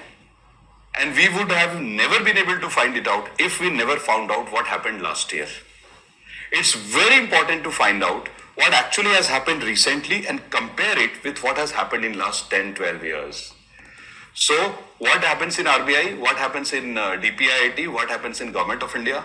Whenever they find these kind of boxes, they find two types of things. Yes, your friend is Aish. She says that tomato price has increased. So they always find two things, guys, and from here your technical part will start. Little bit technical, but I'll make it easy for you. But you need to focus. Don't lose focus even for a minute, please. Now. So what has happened here? You take the value of this box and find out what is the price of this box in 2024. You compare this with 2011 using this formula. This formula has a simple name. It is simply called as headline WPI. So what will you write here? You will write, yahan pe dekho bachcho, you will write, don't write, I will give you time. You will write WPI headline, look carefully, WPI headline, then you will put a bracket and write base year 2011-12, see, is equal to 12%. That's what you will write first. So everybody will understand, oh, base year. The moment you write base year, that means here base year becomes 2011-12, current year is current year. This is one way of writing. But the second thing that you will write is WPIH headline. Then you will write base year is equal to 2023-24 is equal to, so we did opposite, no? Acha, sorry. So what did we do here? It is what? No, not 1%. You see, from here to here it's roughly 11%. Roughly 11%. So chalo, roughly 11%. That's what we get. Which means that we are noticing something. In this gap, 11 to today, it was 12. But the major culprit or the villain is recent year. Which means this entire 12% is being contributed because of 2013 rise in price. That we have seen. Which means who is the villain? Who is the villain? The villain is not 2011 to here. Because from here to here it was just 101. But from here to here is the villain. So what did we get? We got two pictures, and this is how we represent it. This is how we represent it. We write in the bracket base year this. But RBI said, why to complicate it? Because we do it regularly. Every month we calculate it. So RBI said, why to complicate this? So let's do this thing. WPI headline. In the bracket, whenever newspaper writes this, newspaper says point to point or year on year, 11%. Or there is another shortcut. What they do is they will write WPIH YOY is equal to 11%. Check this, please. So this is base year 2011-12. This is base year last year. So whenever you take last year as the base year, the names are multiple. So one name is base year last year. One name is, instead of writing this, you simply write point to point. Which means what are we doing in point to point? Something is wrong today. Slow down. What is the meaning of point to point? The meaning of point to point is that you take December 1st, 2024 and find the price of this box. So on December 1st, 2024, find the price of this box. Go exactly 1 year back on the same point, which is December 1st, 2023. That's point to point, year on year, and you try to find the price of this box. So instead of multiple times writing this, that okay, base year this, you simply write point to point. Point to point has another shortcut. It is also called as year on year, YOY, or it is also called as PTP. So in newspapers you will see that they will mention WPI headline is equal to 11%. Sometimes they mention it like this. WPI headline is equal to 11% YOY. That's it. Or they will mention PTP. That's it. Or they will mention base year 2023. All these things are same. Why? Because what is the meaning of point to point? There is a definition of point to point. When you measure inflation today and compare it with last year, that's called point to point or year on year, because it says year on year. So this year versus last year, or it is called base year 2023. But many times you will see in the newspaper, they will simply write this WPI headline is equal to 11%. Done. Nothing else. In Hindu and Indian Express, you will see this. Which inflation are they talking about? Base year 2011 or year on year? Base year? Which inflation which inflation is society more bothered about? What affects you more? Day-to-day happenings of life or what happened 25 years back? There you go. So there is a rule across the world. By default, when nothing is mentioned, simply WPI headline will be mentioned, nothing else in the bracket, nothing mentioned in the newspaper. That means by default, and this is agreed across the world. So by default, absolutely correct. By default, it is point to point or year on year. And why point to point year on year? The logic across the world is, and that is what they have agreed, across the world they have agreed to this, that the thing which affects the society is, the thing which affects the society is what you feel today compared to recent times. Recently how you felt, like 10 days back, 20 days back, 1 year back, and how you are feeling today. So whenever you go to market to buy something, suppose you are buying gold. So you will ask the person who is selling gold, Acha, you are taking 1 lakh rupees from me today. What was the price last year? You don't tell him what was the price when my grandmother came to buy gold. Not interested. So what will you say? What is the price of the gold last year? Why did you take less price last year and this year you are increasing the price? Which means that we are more interested in finding out what happened here and not in Stone Age. However, there is one small problem. The problem is, this is very old. Very, very old. Why? This is very, very old in the sense, as you guys has already answered, that 2011 we are comparing with 2024. Look at the sacrifice we just made. 900 items are commonly used and we had to remove so many items. Literally we removed 200 items and we just got 697. Why did we remove 200 items from this list? Even when we know that people are using it, we just kicked them out. Why? Because we have not updated our base year. This should not be our base year. It is too much into the past. So for example, if I meet somebody and somebody says, I want to have coffee with you, and I tell, wait, I want to find out how you were in your kindergarten. Huh? Kindergarten, why? What will I do by finding out how the person was in play school? What is the connection between play school and today? The person is 30 years old, play school, hardly born, this size, right? I mean, close to that. So I'm not interested in knowing how Indian economy was doing in play school era. I am more interested in knowing not this 2011, but 2016, 2017, 2018, 2019. 5 to 6 years is good enough. But how come 12 years, 13 years and 20 years? This is bad.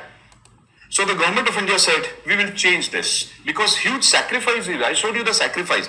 Out of 900 items, only 697, which is around 700. You remove 200 items in the name of 2011. So government of India is saying, let's remove this. And I'll tell you the exact date when government tried to do it. Exactly in the year 2014, government of India said, I want to change this. Everybody said, change karo, do the change. So government said, yeah, let's calculate. So government of India started the work, change. 2016 demonetization. 2017 GST. 2018 effect of demonetization and GST.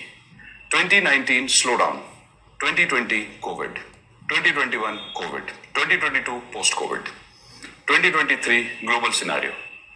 So now government is thinking which year can be taken as a normal year.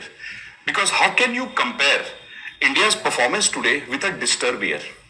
A disturbed year can never be taken as a benchmark. You have to take a normal year. So 2016 cannot be taken as a base year. 16 demonetization, 17 GST when things were disturbed again. So 16, 17 out. And these were the two best candidates because you would have taken maybe 5-7 years. So 2018 or 2019. These are the only 2 years which government can now take as base year. Even though 2018 and 19 are also not good year. But what they can do is they can think of taking 2018 or 19. Or as your friend is saying, 2015. But if you take 2015, it will be roughly around 10 years. And again, government might have to change the base year in 2 years again. So government of India has currently set up a committee. That committee was also set up in 2019. So what did government of India do? In the year 2014, government set up a committee and said, you Mr. Committee, change the base year. Before the committee would change the base year, government changed the committee itself. And then in 2019, Government of India set up a new committee. And government said, committee, you find out what should be the new base year. And then 2020 COVID happened, committee changed. So 2019 maybe set up a new committee and said, you change the base year. But before they could change the base year, they got changed. And now in 2023, last year, government set up a new committee. And 2024, Government of India formally announced that we have set up a committee which is going to change this base year because this is too old, outdated, not fit for calculation. So Government of India has said that we are looking for 3 criteria in the base year. What is the first criteria to decide the base year? The first criteria is the base year should be a normal year as much as possible. I'll give you a dictation on this. It should be a normal year as much as possible. Second, the base year should be close to current year. It should be close to current year. It should not be like 2022 because then what are you comparing? But it should be close. Close means 5 to 7 years gap. That's it. And then third is, if you select a base year, one important criteria is data must be available. Because suppose you select base year as 2021, but in 2021, COVID effect was there, data collection could not happen. How can you select it as base year? Because data is not there. Some agencies could not go to collect data because of COVID problem. So you cannot select that as base year. So for base year, 3 criteria are important. The first is should be a normal year. Second, it should be close to current year. And third, data must be available related to that year. And in these 3 criteria, currently, I can see only 2 years, 2018 and 2019. Because 2020 COVID, you name the year, I'll tell you the problem. So if you name, let me tell you from my side only. 2014 cannot be selected because in 2014, change of government happened. Whenever government changes, society is in transition. 2014 out. 2015 cannot be taken. Why? Because when the government changes, they launch new policies the very next budget. So 2015, new policies were launched and many departments were being reshuffled. That cannot be taken as normal year. So whenever there is a change of government, that year and the next year, normally we avoid it. And it is too much into the past. Because it will again, next year it will again become 10 years gap. 10 years is too much. It's not good. So 2014 out and 2015 out. 2016 demonetization, 2017 GST out. 2018 and 19 only eligible candidate because 2020 COVID, 21 COVID, 22 post-COVID, 23 very recent. You cannot take that. So the only answer is 2018 or 19. So we will wait for I don't know what committee is doing. Because if sitting in the class, we can find out this. What is exactly the committee doing since last year? Frankly speaking, I don't have much idea, but they're doing something. They must be examining availability of data wala part. So different countries have different base, so we can compare. Yes, point to point, that is also correct. So guys, if somebody will ask you what is base year, can you say that base year has 3 features? The first feature of base year is that it should not be too much old. It should be as recent as possible in a gap of 5 to 7 years. Number 2, data should be available. Number 3, it should be normal year. It should not be the year of economic crisis or problems. Now, I taught you something. I taught you one important thing. Look carefully and please answer a question, guys, to online and offline. Look at the board, please. Some questions. Can you please tell me what is the number of... Absolutely. Russia-Ukraine war, Hamas problem, supply side inflation. Absolutely. Now, please look at the board. Answer a question. Can you please tell me that in the All India WPI basket, Bacho, this is called All India WPI basket. Why? Because you calculated this at All India level and it's a basket with some items. So can you please tell me currently how many items are there in the All India WPI basket? Please answer, guys, rapid fire. 697 items. How many items are in the point of intersection? How many items roughly did we sacrifice? 200 items. Also, can you please tell me that what is the base year that we are taking officially in India for long-term calculations? 2011 is the base year which we are taking for long-term calculations. Hence, it is called official base year. Because this base year is fixed. It is official, matlab it is fixed. But then there is one more base year which keeps changing every year. So, suppose I have to compare the inflation today, which base year is taken as immediate base year, which gives me the close picture of what is happening today. So 2024 is the current year. What will be my base year if I want quick results? 2023. If 2026 is the current year, which means 2 years after this. 2020, suppose this year is 2026. And I want to find out what is the immediate thing which has happened in the market. Which year shall I take as base year? 2025. What is the name given to that? Which inflation? Point to point or year on year, or simply headline inflation. If you don't mention anything, that is called as point to point or year on year. Very nice. Now, if you see carefully, WPI headline WPI or WPI are same thing. In the newspaper, if they mention headline inflation, headline WPI of India is 6%. Which inflation are they talking about? Base year 2011 or base year point to point? Base year point to point. Next question to you. So whenever RBI calculates and releases figures for WPI in India, which WPI figure will be released in every budget? The base year 2011 or point to point? Which one will be released in the budget documents? If you read budget documents carefully, they will mention WPI of India is this and WPI of India is this. What are the two things they release? Both, which means that in this year's budget, when I was reading the budget, you read the budget, you'll find the same thing. They will mention in a section WPI of India, wholesale price index of India, and then they will write in the bracket WPI of India, base year 2011-12 is 12%. They will say this is long-term trend. Then they will write and recently WPIH, base year this or year on year, they will mention 11%. So then they will conclude in the budget. This is how budget and economic survey is written. So then they will conclude from here that in the long term it is 12%, but since last year it is 11, which means the real problem has happened since last year. Long term has been very good, but last year has been a problem. And then they will say India needs to focus on the prices because recently some problems have been found. So this is how they write in the budget. So in the budget they give both the figures. But when you read newspaper, they give you this figure. Newspapers don't talk about this because they say people will not understand, because who will teach them this theory? Society will stop buying the newspaper. If you bombard newspaper with all, kaun kharidega? Nobody will buy the newspaper. So that's why this. So chalo pehle let's write. Acha batao, is all okay? Is everything fine so far? Could you digest it? I know that initially, bingo, your friend says, okay, initially it might be a little odd, but as I told you that slowly, as I keep telling you this side, फिर तो it will become even more clear. लिखो पहले left side for exam perspective. All okay? What about the exams if they are not in class? Take it out. So I'll give an example. So suppose that I have to find out what is the average marks of students in my entire Vajiram, all the classes which I take. Everybody has appeared in prelims. So in Vajiram currently, the number of students that I'm teaching in all the batches, including current affairs and everything, is 25,000. Now, if I start to call every student, it will take me next 6 months to find out, because it will be difficult to trace them. Where they are, they might be at home, they might not pick up the phone. It might take me 6 months to arrive at the result. By the time all the policies would have already been made. So what will I do? Out of 25,000, I will select some students randomly, that from, let's say, Maharashtra 10 students, Karnataka 5 students, Punjab 2 students, based on the number of admissions. And then I'll make them call. So out of 25,000 students, I'll just call 1,000 students.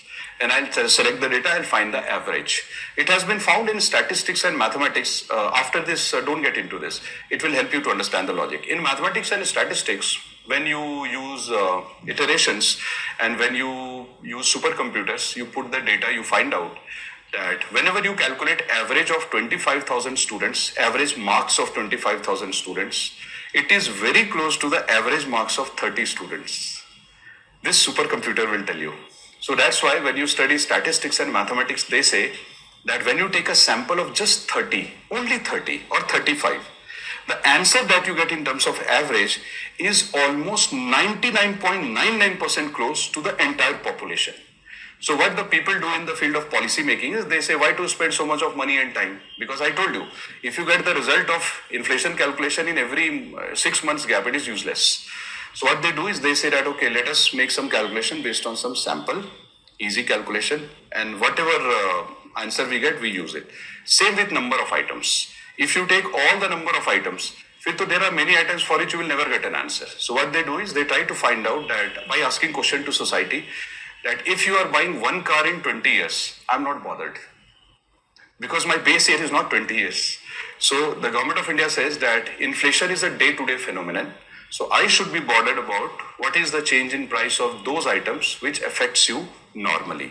About abnormal things, another set of policies can be made because it might either be a luxury item or it might be an item which you bought maybe unfortunately somebody was not well and they had to buy a ventilator.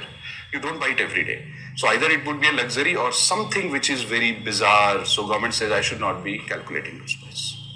And for quantifying point inflation, the basket should be according to the last year of the year. Same basket is used so that you can compare these two. Because if you change this basket, what will happen is then this 12%, let me show. Here you could easily compare 100 with 101. And easily you compared 101 with this. This comparison will not happen. So for that we need to do this. Now, isn't due to corruption and trying to maintain international standards? Yeah, but so is every country. So your friend asked a question that is the government doing some manipulation in the data management? Yeah, 100% yes. But then I have a counter argument. Every other country is doing the same thing. So if India were only an exception to do this, entire world community like IMF would have kicked us out long time back, said that India, you are manipulative. But IMF is a bigger manipulator. And one day I'll tell you all this very soon. So one of the biggest manipulators on this planet is IMF, World Bank, WTO, and UN. I know I'm venting out my personal feeling against them, and I'll give you a proof. The proof that they are the biggest manipulator on this planet is they provide export subsidies in their country. In USA, they provide agricultural subsidies, and in WTO, they are saying India should stop MSP because it is hurting the world economy. I mean, wow, that's number one. Number two, when you were doing industrialization, you released tons of carbon. You created ozone hole. And now when everything is set, you know that we will develop. You are creating a problem by saying that why are you doing the same thing? Wow. Then give us the technology. Third thing. Now, whenever some problem happens and we go to WTO to complain that this is something which has happened in the world, you should make it fair.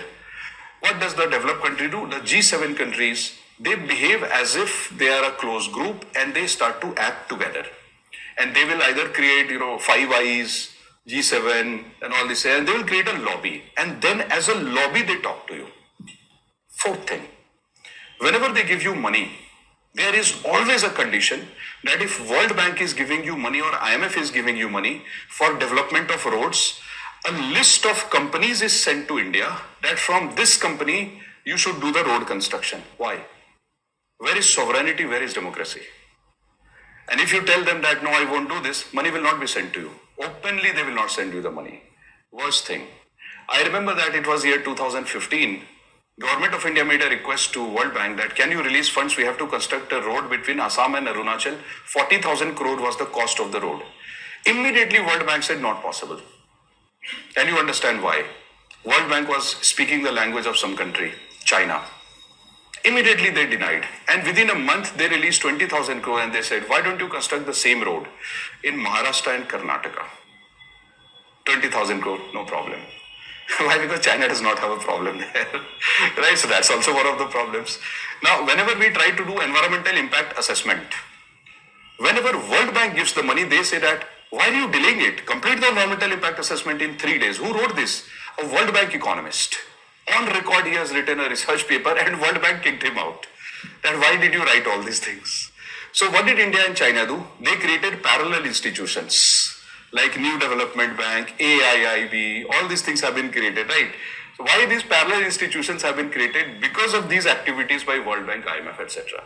And what did Dr. Raghuram Rajan do? Dr. Raghuram Rajan warned IMF and World Bank by saying that if you do not bring reforms and changes in your system, and this Dr. Rajan said on record, which I also make my students write in the exam. I'll give you a handout there, I will write all these things. So Dr. Rajan has said on record that if World Bank or IMF, do not act very fast and do not give same power to countries like BRICS, like India, China and Brazil, then according to Dr. Rajan, in next 20 years, World Bank and IMF will become irrelevant. And he says, you'll be wiped out. Despite the fact that he was a chief economist at IMF. The same IMF and World Bank made fun of Dr. Rajan when he told them that one global financial crisis is coming because of you. Immediately they told him, you poor Indian economist, what will you know? And then after 2 years, when the crisis came, they appointed him as the head of the committee to give solution to the crisis. So when you look at the world scenario, then you will realize that we are less of a manipulator. We are more at the receiving end. I'm not talking about a political party. I'm talking about as an Indian, as a country. We have been mostly at receiving end rather than at giving end. Because the moment we give something, they will destroy us. If we manipulate only, they will destroy us. But when they are also doing this level of manipulation, we have just started. So they'll say, okay, that's it. Abhi, don't make me emotional, right, please. So we come back to the exam. So that's why I told you that if we are not studying for UPSC, फिर तो class will go in a different direction. But because of UPSC, we have to be disciplined. Is right. So did you draw this circle? Wrote everything? Normal dictation then. Please write. The government of India, chale, please write. The government of India conducts all India survey. The government of India conducts all India survey in all the states and union territories in selected wholesale mandis. In selected wholesale mandis.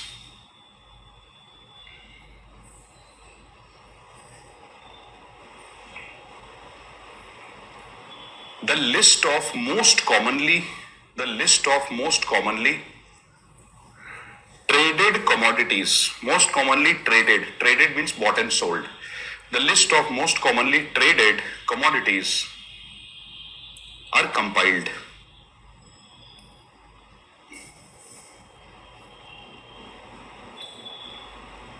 Based on the survey.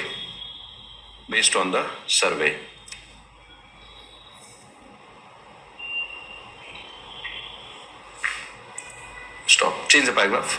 From this list,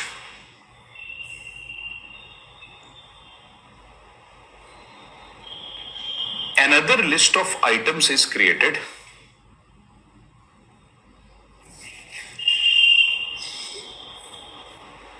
Another list of items is created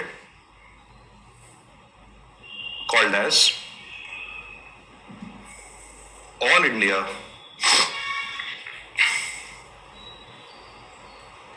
WPI basket. All India WPI basket. Full stop. This basket contains the items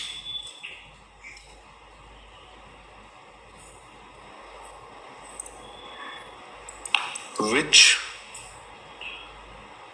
people were using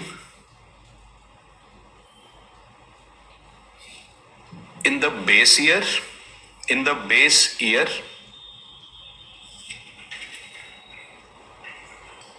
the bracket, please write official base year 2011. Official base year 2011.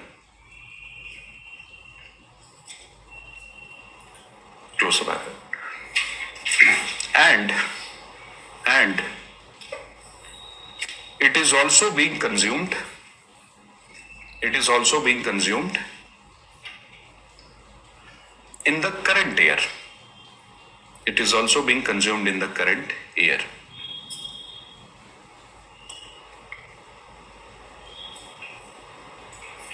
Full stop. And then we continue writing. We find the price of this basket. We find the price of this basket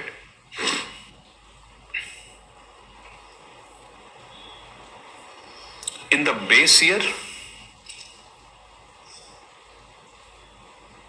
and current year. Base year and current year.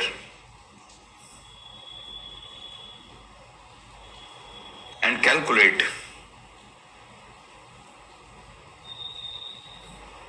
headline WPI. Headline WPI or WPI, write like this, right? Or WPI WPIH using the following formula. Using the following formula.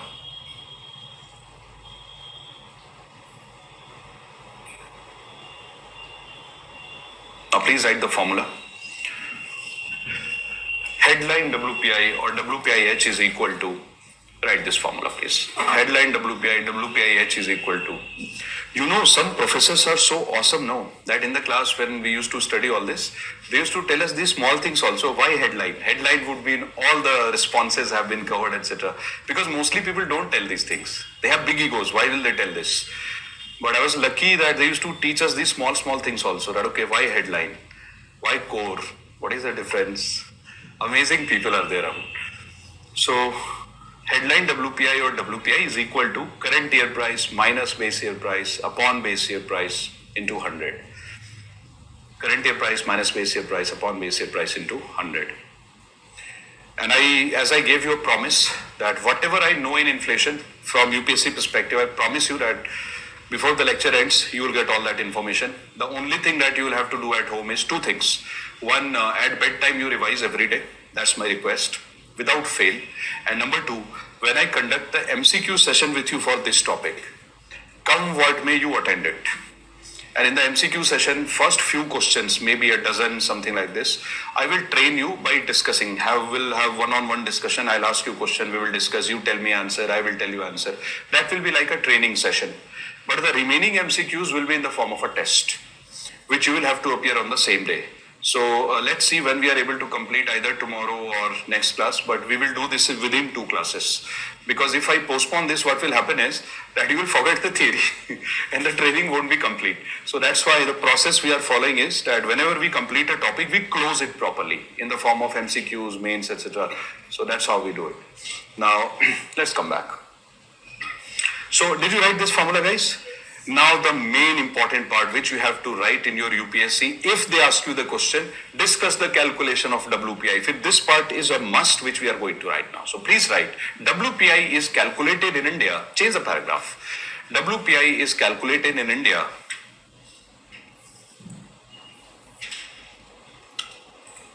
using two base years. Using two base years.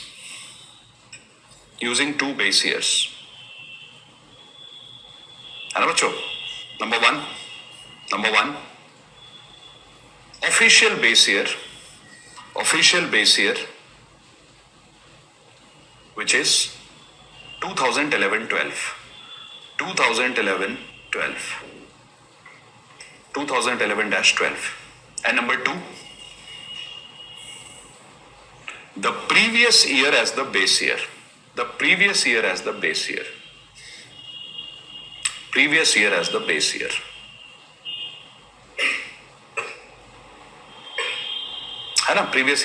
year. In the bracket, please write. It is called as point to point. It is called as point to point or year on year. Point to point or year on year method of calculating inflation. Point to point or year on year method of calculating inflation. Full stop, please. Can I tell you one bizarre thing? I was just because you touched upon a point which helped me to remind myself about that. There is a ranking called as ease of doing business ranking, where India was developing very fast. From rank 100, India became rank 63, and World Bank said, India, you are my, star of my eye, you are the best, etc., etc. So when India was jumping very fast, exactly in the year 2018-19, we jumped very fast. We did very good performance, along with some other countries, of course. We did well. Vietnam also did well. Now what happened is, exactly in the year 2020, a world rank was published by World Bank. World Bank published ease of doing business ranks again in the year 2020. In that rank, all of a sudden what happened is some countries performed very badly. And look at the name of those countries. The rank of US was manipulated. US was supposed to perform well, and his marks that US got was supposed to be here, but it became here. Rank of Canada was manipulated. Rank of UAE was manipulated. UAE is India's great friend. UAE's rank was supposed to be here. It was pushed down.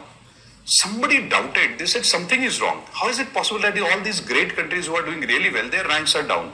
So what happened in all these individual countries like UAE, India, etc., they started to cross-check the data that what is wrong because they maintain their personal data. So they start because they know the formula of World Bank. Because countries only represent themselves in World Bank. So everybody knows the formula. They calculated, they realized, wow, it's a manipulation. And then they realized which country is the biggest gainer of all this. The country which is the biggest gainer of all this is China. Then they tried to find out who manipulated. Amazing result. China bribed the president of World Bank. China bribed IMF and China said, pull down some countries who are trying to rise too fast and increase my rank. And it was done. And then they tried to find out through a track record that who is one of the biggest donor of World Bank and IMF in the recent times? China. So what you do is, you take out cash. ये देखो आज ज़्यादा cash. You take out this cash and you donate it to World Bank. Then you bribe the president, change the rank. And then obviously India's rank will go down, China will go up, UAE will be fine. And when all these countries found out, USA was most embarrassed. Because USA used to say, I am the boss of World Bank. Boss, you have no idea. You keep on living in your castle and some other country will come and replace you. So now what did we do? What did the world do? They said, replace this system of ranking itself and find a new formula. India has been brought in inside that team to design the new formula. And the team is being led by China. Balance of power. Now, second thing, what happened to that person who was bribed? That person is the president of World Bank, and that person who was bribed in IMF, she's still in IMF, and she's still one of the directors of IMF. And she's giving speeches every day that how should developing countries behave. Right? Amazing world. I mean, sometimes I'm baffled because this is bizarre. And it has been proved. How do I know all this? Her and his picture was published in the newspaper with the exact amount of bribe they took. Right? And they have the audacity to go to World Economic Forum and say that I am the director of IMF and I believe that world economy and developing countries should do this. And we write this in our answer according to World Bank economists. Come back, guys. So there are two ways I told you. Now let's go back. Acha, one question for you. Very quick question and then we'll go back. No, don't write in data book. Write this in your main book only. Don't write in data book. Now, one question for you. Quick question without wasting too much time. You have two options. One is your parents whom you meet every day. Let's say every morning you are meeting your parents and you are wishing them, you are greeting them good morning. Even if you are not meeting them, through phone you are wishing them. That's one.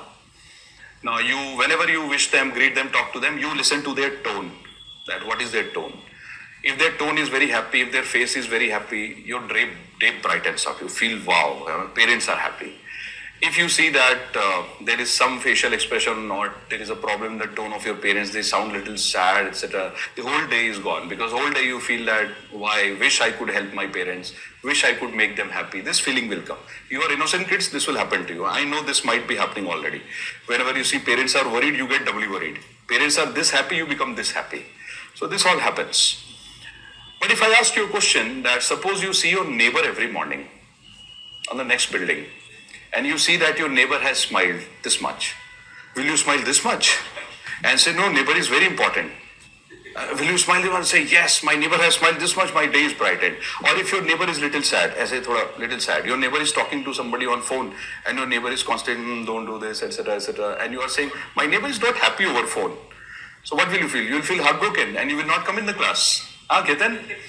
What will you feel? You will feel that neighbor is not very happy, let me not go to the class, right? Because I'm heartbroken. No. This reaction we reserve for parents because we are very emotionally attached to them.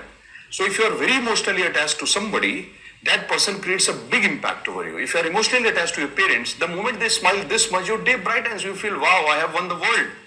And if you are very emotionally attached to parents, little bit of sadness on their face, broken from inside. You get broken from inside. Government of India wants to know which are those items about which people are very sensitive. Because if the price of those items will rise, people will break down. Emotionally, financially, they will be hurt. But there are some items with which we are not emotionally connected. Even if the price increases, we can manage. Yes. For example, if the price of automobile increases, yeah, so be it. Who cares? Who buys automobile every day? Without buying that, also my life is okay. Because I won't eat automobile in the breakfast. No. If I feel hungry, I won't say, car, where are you? Eat. But if I'm hungry, I'll look for a sandwich. Oh, bread price makes me very sensitive. Yeah. So the government of India says, I want to find out.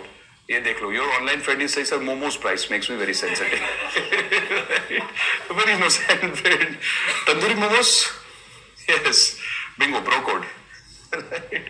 So, guys, that's what we are trying to say, that government of India wants to find out which are those items with which we are emotionally connected, and if those item ka price is controlled, inflation will be under control. So let me show you which are those items. See, so how many items are there in the 697 items basket? So in this basket there are 697 items. Government of India says, just let me find out which are the items which people are buying more frequently out of this. More frequently. Because if we know those items out of this with which people are emotionally connected, and if government says I can control their price, my job is done. Because I can't control everything, but I can manage those things.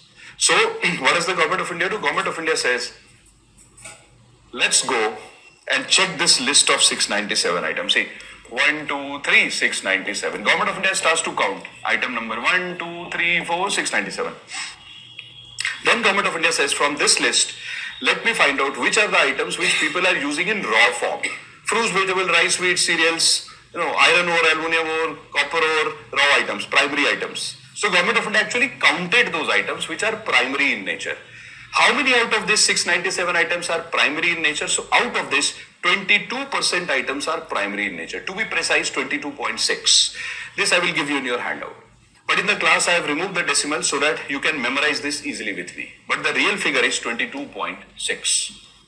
So what is this 22? 22 is the number of items out of 697 which is primary in nature. And primary items are of two types. One is food, raw food, fruits, vegetable, rice, wheat, cereals, or it could be others, food plus others. What is the other? Other is, for example, mineral oil, for example, copper ore, aluminum ore, iron ore. All these things are called as others, which we get from nature mostly. These are called primary items. Then the Government of India said, let me count here. Which are the items which are related to fuel and power, energy? So for example, I told you LPG, petrol, diesel, they counted. So roughly 13% items here are different types of energy related items, which people use only for energy. And then remaining items are manufactured items. So government counted the remaining items and realized, oh, these items are manufactured, 64% out of this. So what is this 64%? 64% is the number of items which are manufactured in nature. It is of two types. The first is food and others. What is food? Ice cream, chocolates, cake, ready-made coffee. These are called as processed food. And then you have others is 55. What is others? Laptop, mobile phone, automobile, all these things could be others. So others may refrigerator, air conditioner, etc. But here 9% food. So if somebody will ask you that what are the different type of items in this box, so you can clearly say this box has these items. In fact, what is the name of this whole thing that you see here? This is called as All India WPI basket. All India. I'll ask you to write it down, don't worry. But first we'll have a small discussion, then I'll make you write down. Yeah? Sir, is it by weight ratio or number of items? It is number of items. It is by number of, because where? Oh, this is weight is the way of writing that what is the importance given. In statistics, wherever we write weight, weight means weightage. Weightage means importance. So this is the statistical method of writing it. So now come back guys, and I told you that what is this 22%? 22% is the number of items here. That's why the question that we ask in the market is which are the items which are bought and sold frequently. We are interested in number of items. So now, if you divide this entire 697 items, you see three things: primary, fuel and manufactured, and these are the weights. Question number 1. Look at the board. I'm coming out of the frame, please answer a question. Can you please tell me rapid fire? Chalo, rapid fire. Fast question and quick answers. How many items are there in the All India WPI basket? Rapid fire. Which items are primary in nature? Number of items? 22%. 22% is fine. Because if you calculate using your calculate 22% off, it's fine. So 22% is the items which are primary in nature. Can you tell me how many items are there? Percentage. How many items are there which are manufactured? Fuel and power. Food.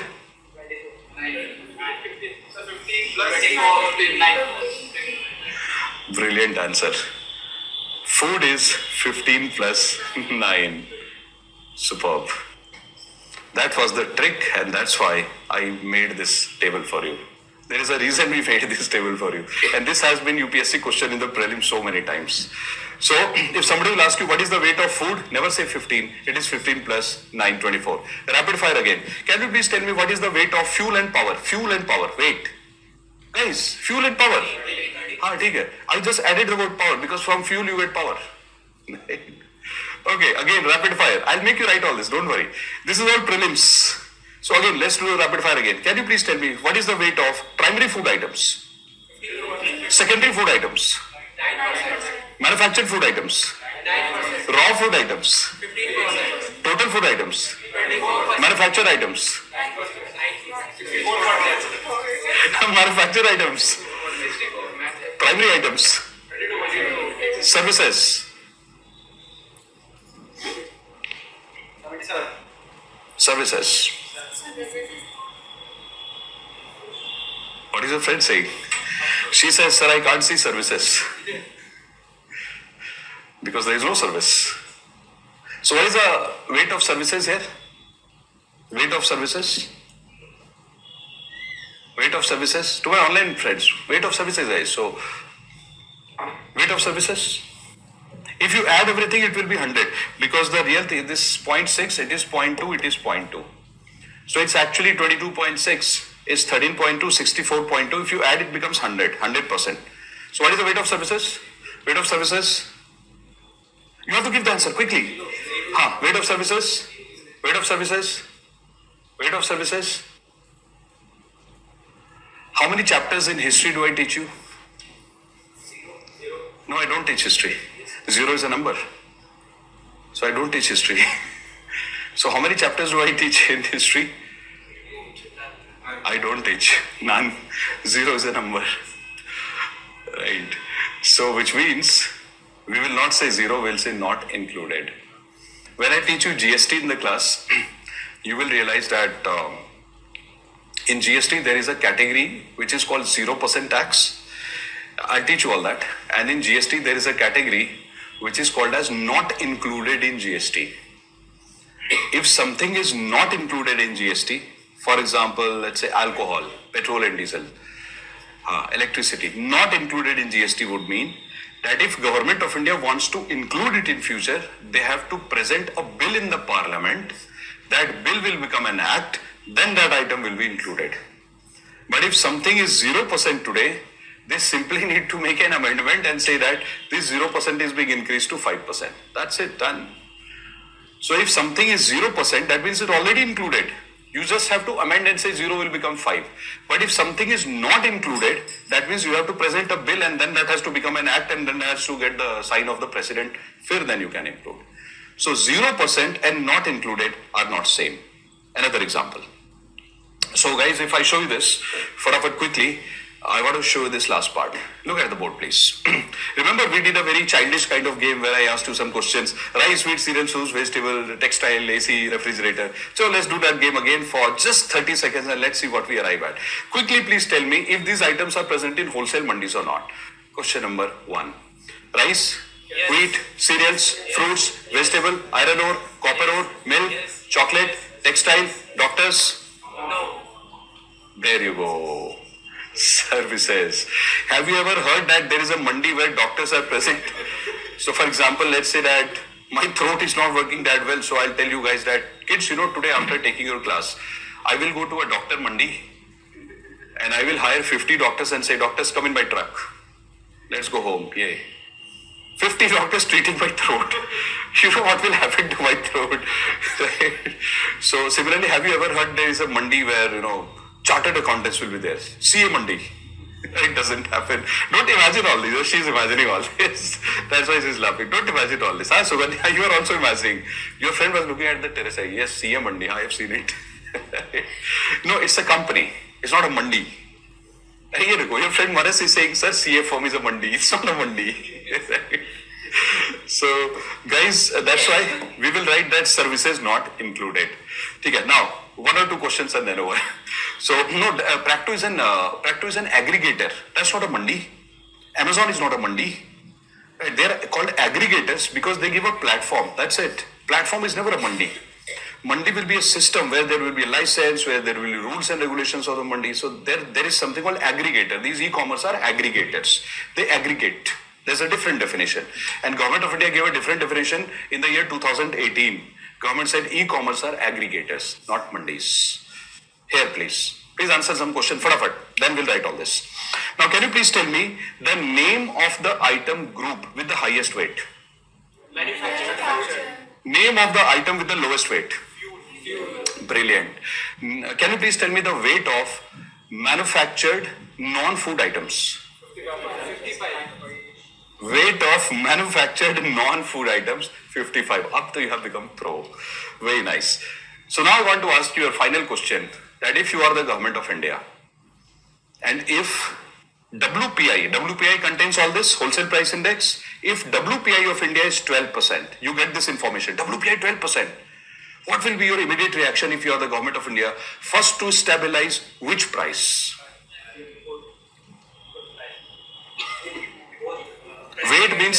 Weight means importance.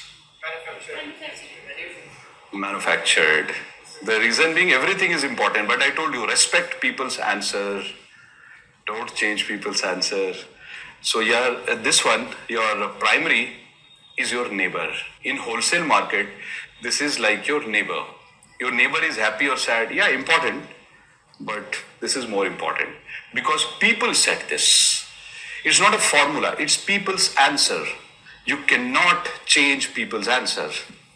So whenever that, and I'll show you proof. So whenever the manufactured items become very pricey, very costly, entire wholesale, this box, this is WPI box.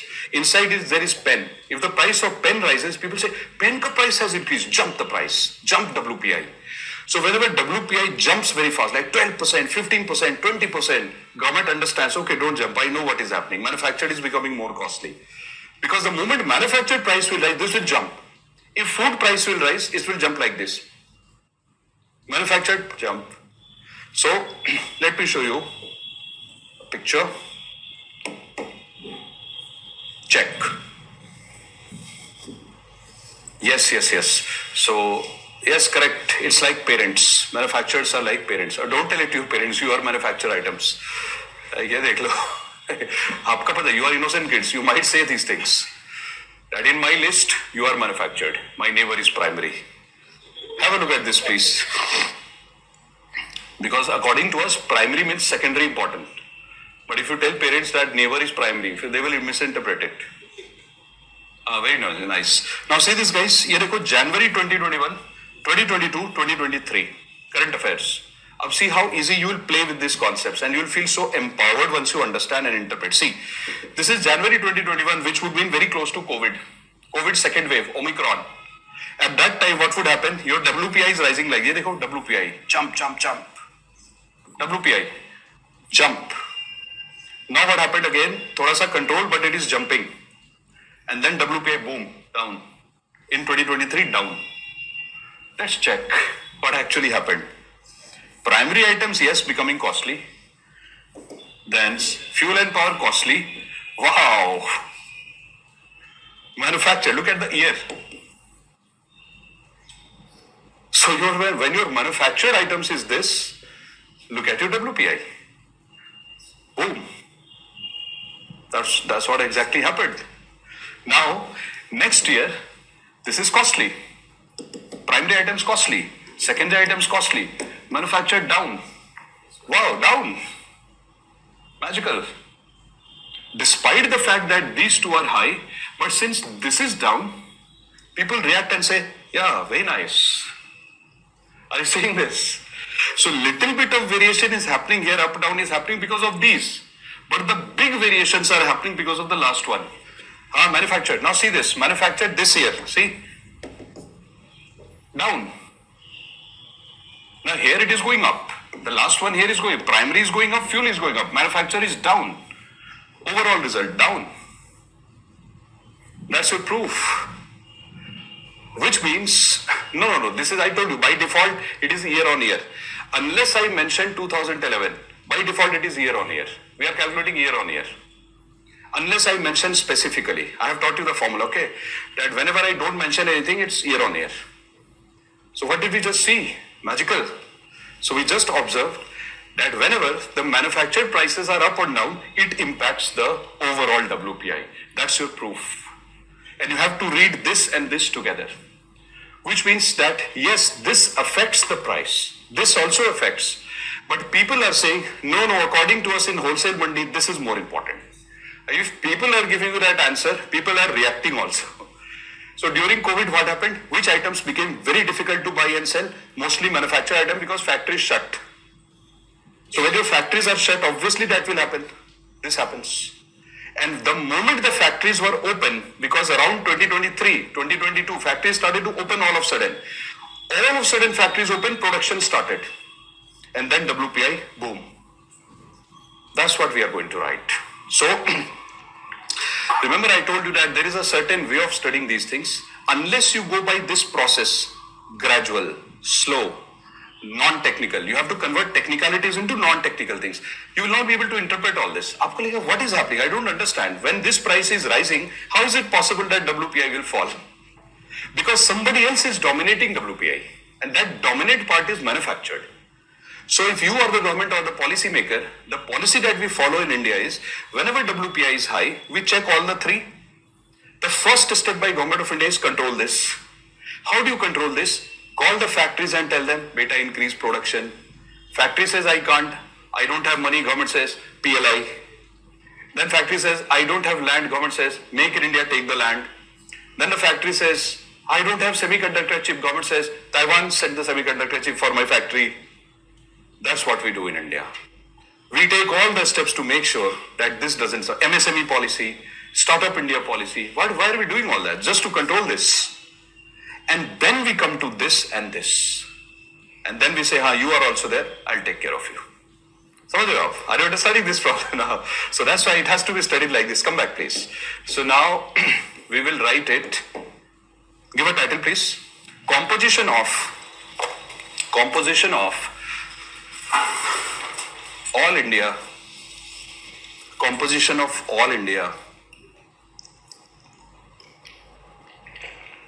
WPI basket. Composition of all India WPI basket. Please write. Currently, all India WPI basket has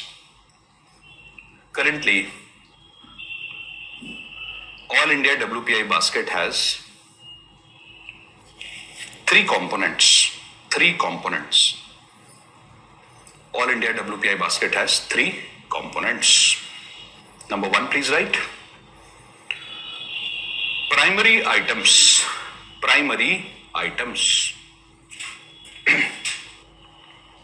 And guys, you have to write exactly like this. In front of primary items, you put a dash like this and then write 22%, and just below primary items, create a bracket and write food others 15.7.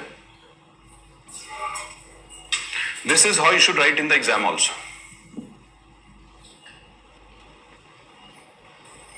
And I suggest that while writing, you can write it 22.6. 22 for memorization, but for preciseness, 22.6.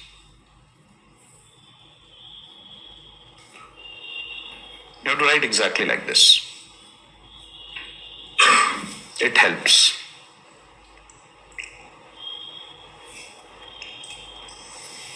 By the way, are you getting some confidence that when I ask you MCQs, you'll be able to answer now? You will. I assure you, you will be able to answer. You just don't know, but you are already empowered. Because when I was asking you these questions, you were making mistake initially for first 5 seconds, but then you understood the game is these numbers. If they ask you primary food, secondary food, manufactured others, now you know the game.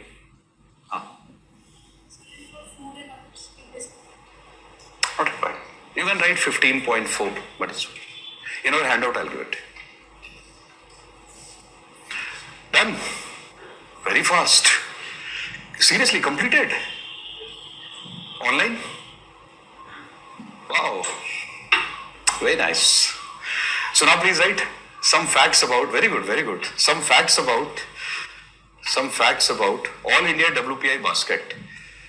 Some facts about All India WPI basket.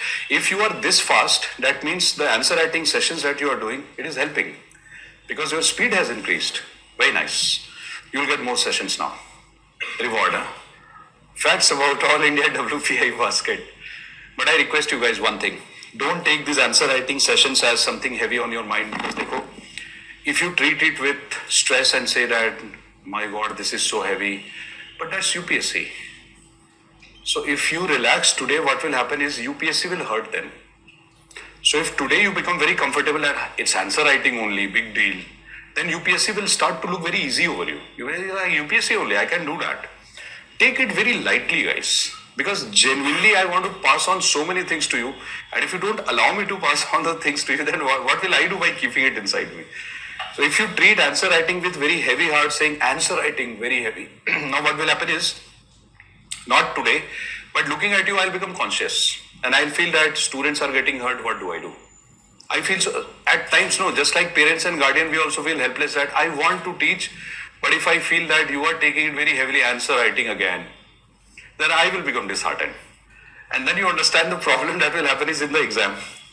Because exam will not be lenient over you. Exam will not have empathy over you.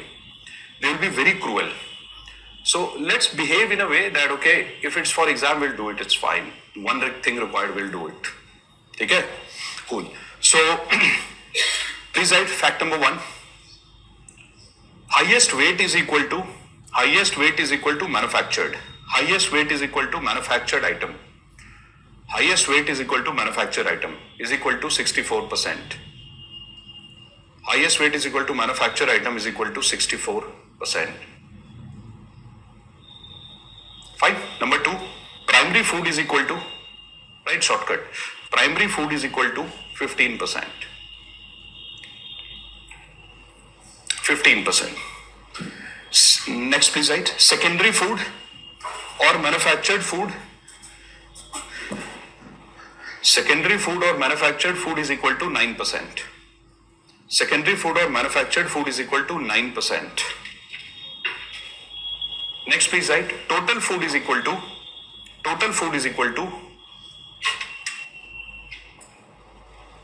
around 24%. Around 24%. Because some decimals are also there. Like if you ask me what is the precise answer, 24.4. If you want to write in the bracket, write. In the handout, I will give it to you. All these decimals I will provide handout. Around 24%. Please write weight of services. Next point, your favorite. Weight of services is equal to. Before, tell me, what is the weight of services? Not included. Weight of services is equal to NA, not included. Very nice. Weight of services is equal to not included. Not included. One more minute and WPI will be complete. Have a look at the board. Now, this example I normally use to explain the difference between WPI core and WPI headline. Life becomes easy using this. Now, see guys, what is happening is that's your home. Right? Who is there? That's your dad. That's your mom. That's you. Right? Your name is fuel. And suppose you have a younger sibling, her name is food. Right? So, brother and sister. So, brother is fuel. Sister is food. Food and fuel. Now, these two kids are there. Now, suppose that I call your parents one day and I ask them, how is your house normally? So, your parents tell me that the house is very calm, very nice. So, I told them that, can I visit your place? So, your parents told me, yes, you are invited. Because I am in town. I am in the same town where you are putting up. So, your parents told me that, yes, you can come. So, I went there. Now, the moment I am standing outside and waiting, what do? I press the doorbell. And when I press the doorbell, I hear a lot of noise and a lot of sound, things being thrown, things being smashed, plates and cups being smashed. I'm hearing all those things standing outside the gate. I'm confused because your parents told me the house is very quiet. I don't see quietness. I get scared by the house that something wrong is there. What is happening inside? A lot of volatility, a lot of throwing things. So then I patiently wait there for half an hour. After half an hour, the door opens. And then I see who's standing. You are standing there. And you said, "Sir, please come inside." I said, "Hold on, what was going inside your house? Your house sounded very disturbed." You said, "No, no, house is very calm." I said, "No, I can see that." I checked the floor and I saw that, things being thrown, cups, plates, utensils, clothes, your textbooks, NCRT, Lakshmikant, everybody's there on the floor. And then I asked you, right, no, everything is not quiet. See, even Lakshmikant is there. I mean, Lakshmikant book is there. Right, everything on the floor. And then I asked you that you told me you are two siblings, but only you are welcoming me on the gate. Where is your other brother or sister? So you told me, look at the ceiling, sir. My younger sibling is holding the phone, fan on the ceiling and rotating. So I said, what a house. Where are your parents? Then you told me parents are the only one who are sitting nicely on the couch, comfortably waiting for you. I said, your parents are very quiet, but you are not. Your brother or sister is not. So when I entered the house, I asked you, Dad, why is your house so disturbed? Immediately you guys told me, your entire family, don't call our house disturbed. We are very normal. I said, no, but overall when I see around, I see a lot of volatility and disturbance. Then your parents told me that, sir, please come inside. I will show you what exactly is the problem. Don't give us a brand that we are disturbed family. We are very normal family. And I will prove it. I said, prove it please, sir and ma'am. So I tell your parents, prove it that your house is normal. So what do? They tell you that, beta, you too, please go out. So they asked you to leave the house for 5-6 hours. And they said that go and play in the field. So what did you do? Park. Very nice. So samajh aa raha hai. You have experienced all this. So your parents tell you, beta, go out in the... Aisa hota hai na, when important relatives come to our place, our parents send us to play because they know what we can do in the house. Children end up saying things which they should not. Uncle, aunt, this happened. Parents have no idea. We have already shared all the secrets, right? So all these things. Yesterday, uncle, what happened? My mom was holding a stick when my dad was not listening to her. Imagine all this information going out of the house, right? Huge embarrassment, right? So all these. So what do your parents tell you? Parents tell you, please kids, go out. And your parents told me that, sir, you please come inside. So I go inside. I wait 5-6 hours, absolute silence. There is no problem, no volatility. Then I understood the concept. And then I asked your parents, oh, that is what you mean? They said, of course. They said that when you judge something from outside, it might look like a very disturbed thing. But maybe the reason of disturbance is very temporary, and maybe just one or two things inside this house, just one or two people, they are very volatile because they are young, they are very playful, they are very lively, so they keep jumping here and there. But if you take them out, and they don't jump all the time, the children would jump maybe maximum till 10 p.m. in the night. Uska they'll eat food and sleep. Uska they'll check reels. And they'll be very quiet. After 10 p.m. they don't disturb anybody. That's what children do. So parents tell me that they will keep jumping only till 10 p.m. Uske baad they'll be very quiet. And from 7:30 in the morning to their economics class start. Uske baad they are quiet anyway. They will not do anything. The whole day they will study. And at night they will come jump here and there. Again they will study. Only in patches they jump. I said, oh, means permanently your house is not disturbed. They said, no, it is not disturbed. But now imagine, if one day I come to your house and I see parents and children, everybody jumping. Now that's a problem. Because that means that the house is pakka disturbed. So who are the two members in the family? Parents are the core members. They are very stable, mature. And who are children? Children are very lively and very playful. They keep on jumping. But if parents also behave like children, then the house is not in order. Then discipline is not there. So when you go to WPI and you ask WPI, look carefully at the board, bacho. So when you take this box, 697 items. When you take the price of all the 697 items, and I told you that WPI came out to be 12%, between what? Let's say 2023 and 2024. I told you year on year, suppose your WPI between these 2 years in this box is 12%. Now entire world will laugh at India and say, India, what are you doing? Your WPI is 12%, you are the worst country on planet, double digit inflation. India says, hold on sir, don't judge. Because in this box there are 697 items. And guys, fatafat, without wasting even a single second, please tell me what are the three components of WPI? First, primary item. Second, third, manufactured. So in the entire world, there are two items which are considered to be extremely volatile. Extremely volatile means they are permanently not jumping. Sometimes jump, sometimes not jump. Sometimes jump, sometimes not jump. When there is no monsoon, food price will rise. When there is monsoon, food price will fall. When UAE is very happy with us, oil price will come down. When UAE is not very happy with us, oil price will go up. Are you understanding these things? So these are temporary disturbances which happens. That's why we call it as volatile. Whenever you call something as volatile, that means temporary disturbance. So in the entire world, there has been a consensus across the world that whenever somebody calculates WPI, they say that in this WPI basket, there are two items, food and fuel. And in this food, you take both the type of food, which is primary and secondary. Because if price of tomatoes will rise, primary, price of tomato ketchup will rise. So that's why you take both the type of food and you take all the fuel items. So what happens is, from this box, if you keep food and fuel out, just keep them out. ये देखो कुछ और हो गया.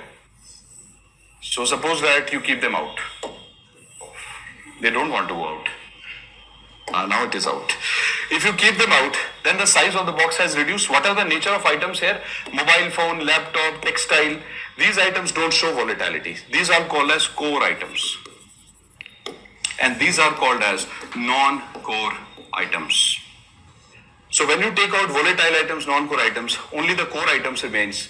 And then if you measure what is the price of this box with this part removed, what is the price of this box in the year 2023, compare it with 2024, you find it is 5%. Then you say, wow. So this was 12%, whole thing. That's 5, that means this is 7%. Which means that the big problem that was happening in this box was because of this. This is volatile. So immediately Government of India tells everybody that look at my formula, WPI core is equal to headline minus food and fuel.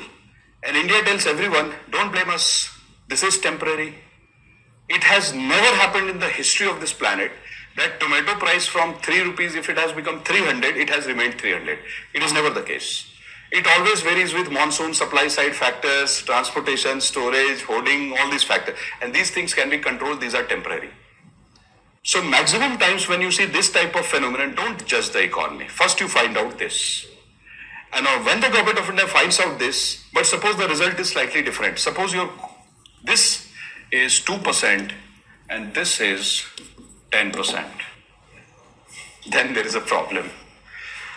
Because your temporary items are stable, but your laptop, mobile phone, textile prices are very high, dangerous.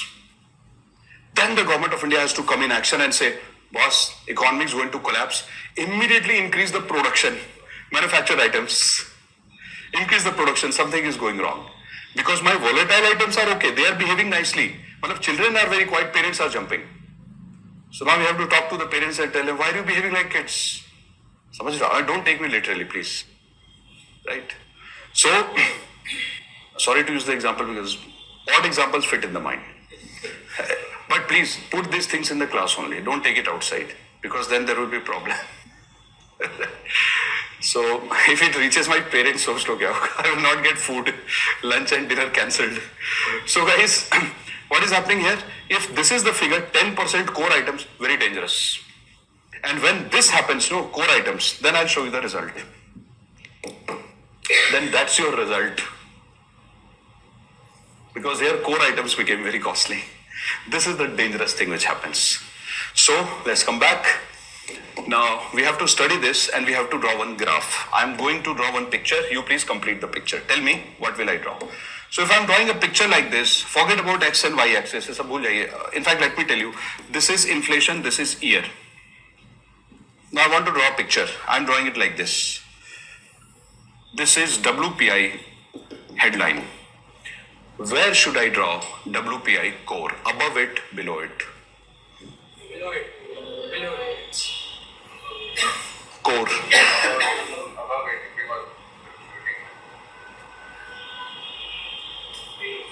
Core. Below it. Core means these are stable items.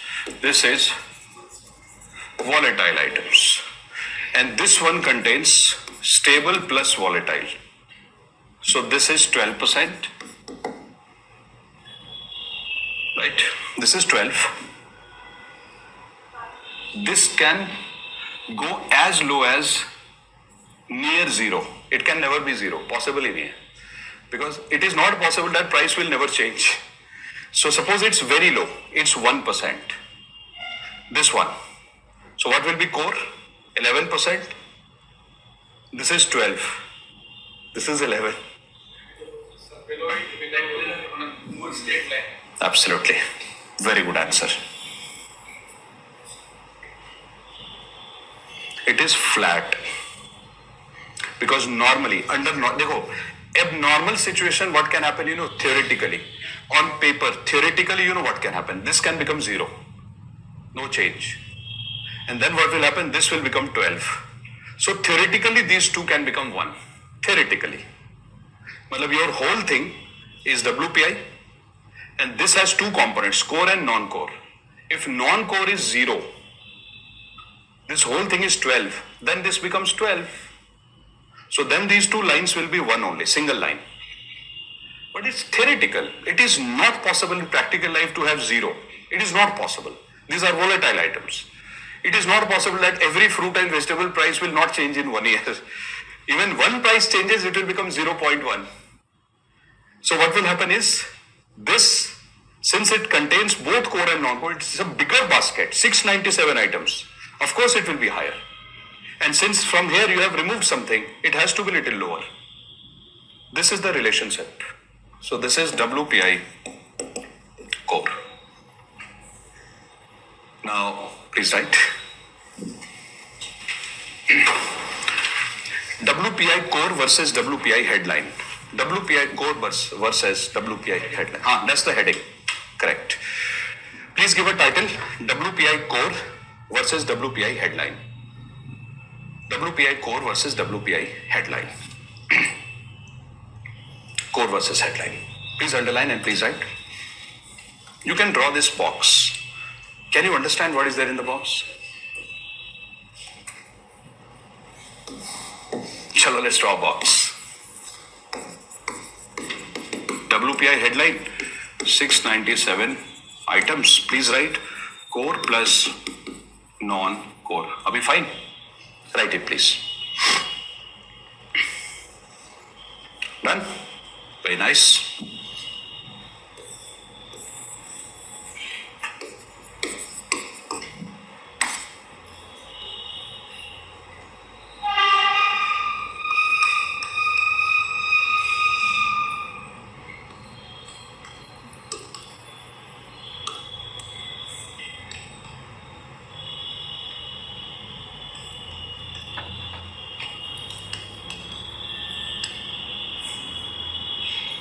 Write it like this, please.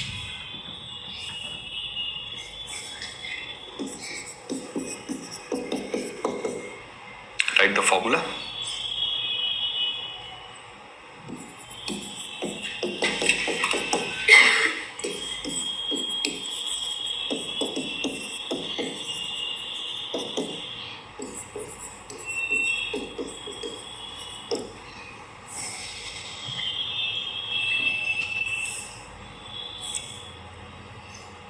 Then let's draw a graph.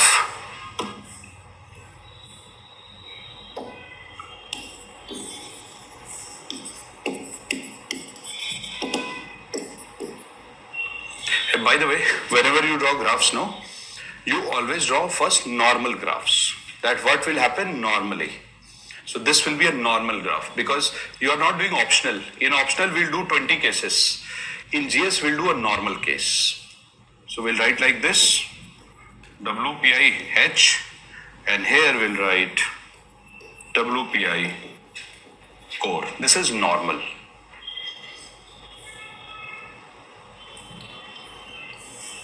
Fine. So if UPSC will ask you, normally, and maybe I will ask you in your MCQ test, normally, which of the following is correct? WPI headline is equal to WPI core. Normally, is it correct? WPI headline is smaller than WPI core. Is it correct? WPI headline normally is higher than WPI core. Yes. Absolutely correct. So please write that. There are some, write the dictation for this. Just below that, normal dictation, short note. Short note, guys, to my online friends. Short note. Please write. There are some volatile items. There are some volatile items in the WPI basket. There are some volatile items in the WPI basket which exhibit price fluctuation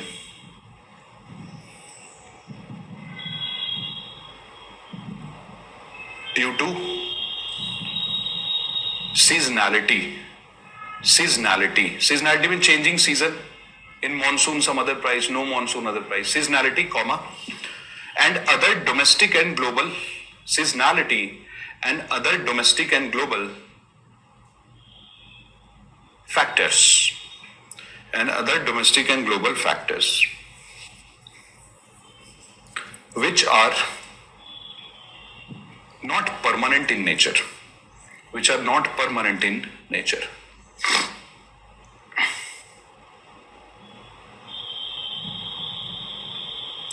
If we exclude, don't use the word remove, if we exclude these volatile items,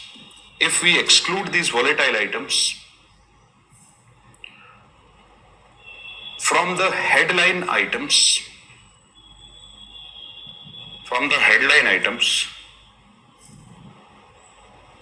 we arrive at core items. Change the paragraph. Inflation observed in core items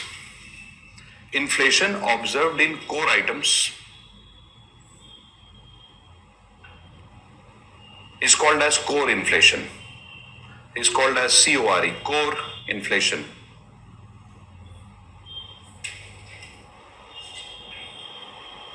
Example, WPI core. WPI core is an example, by the way. Write a note, NOT note.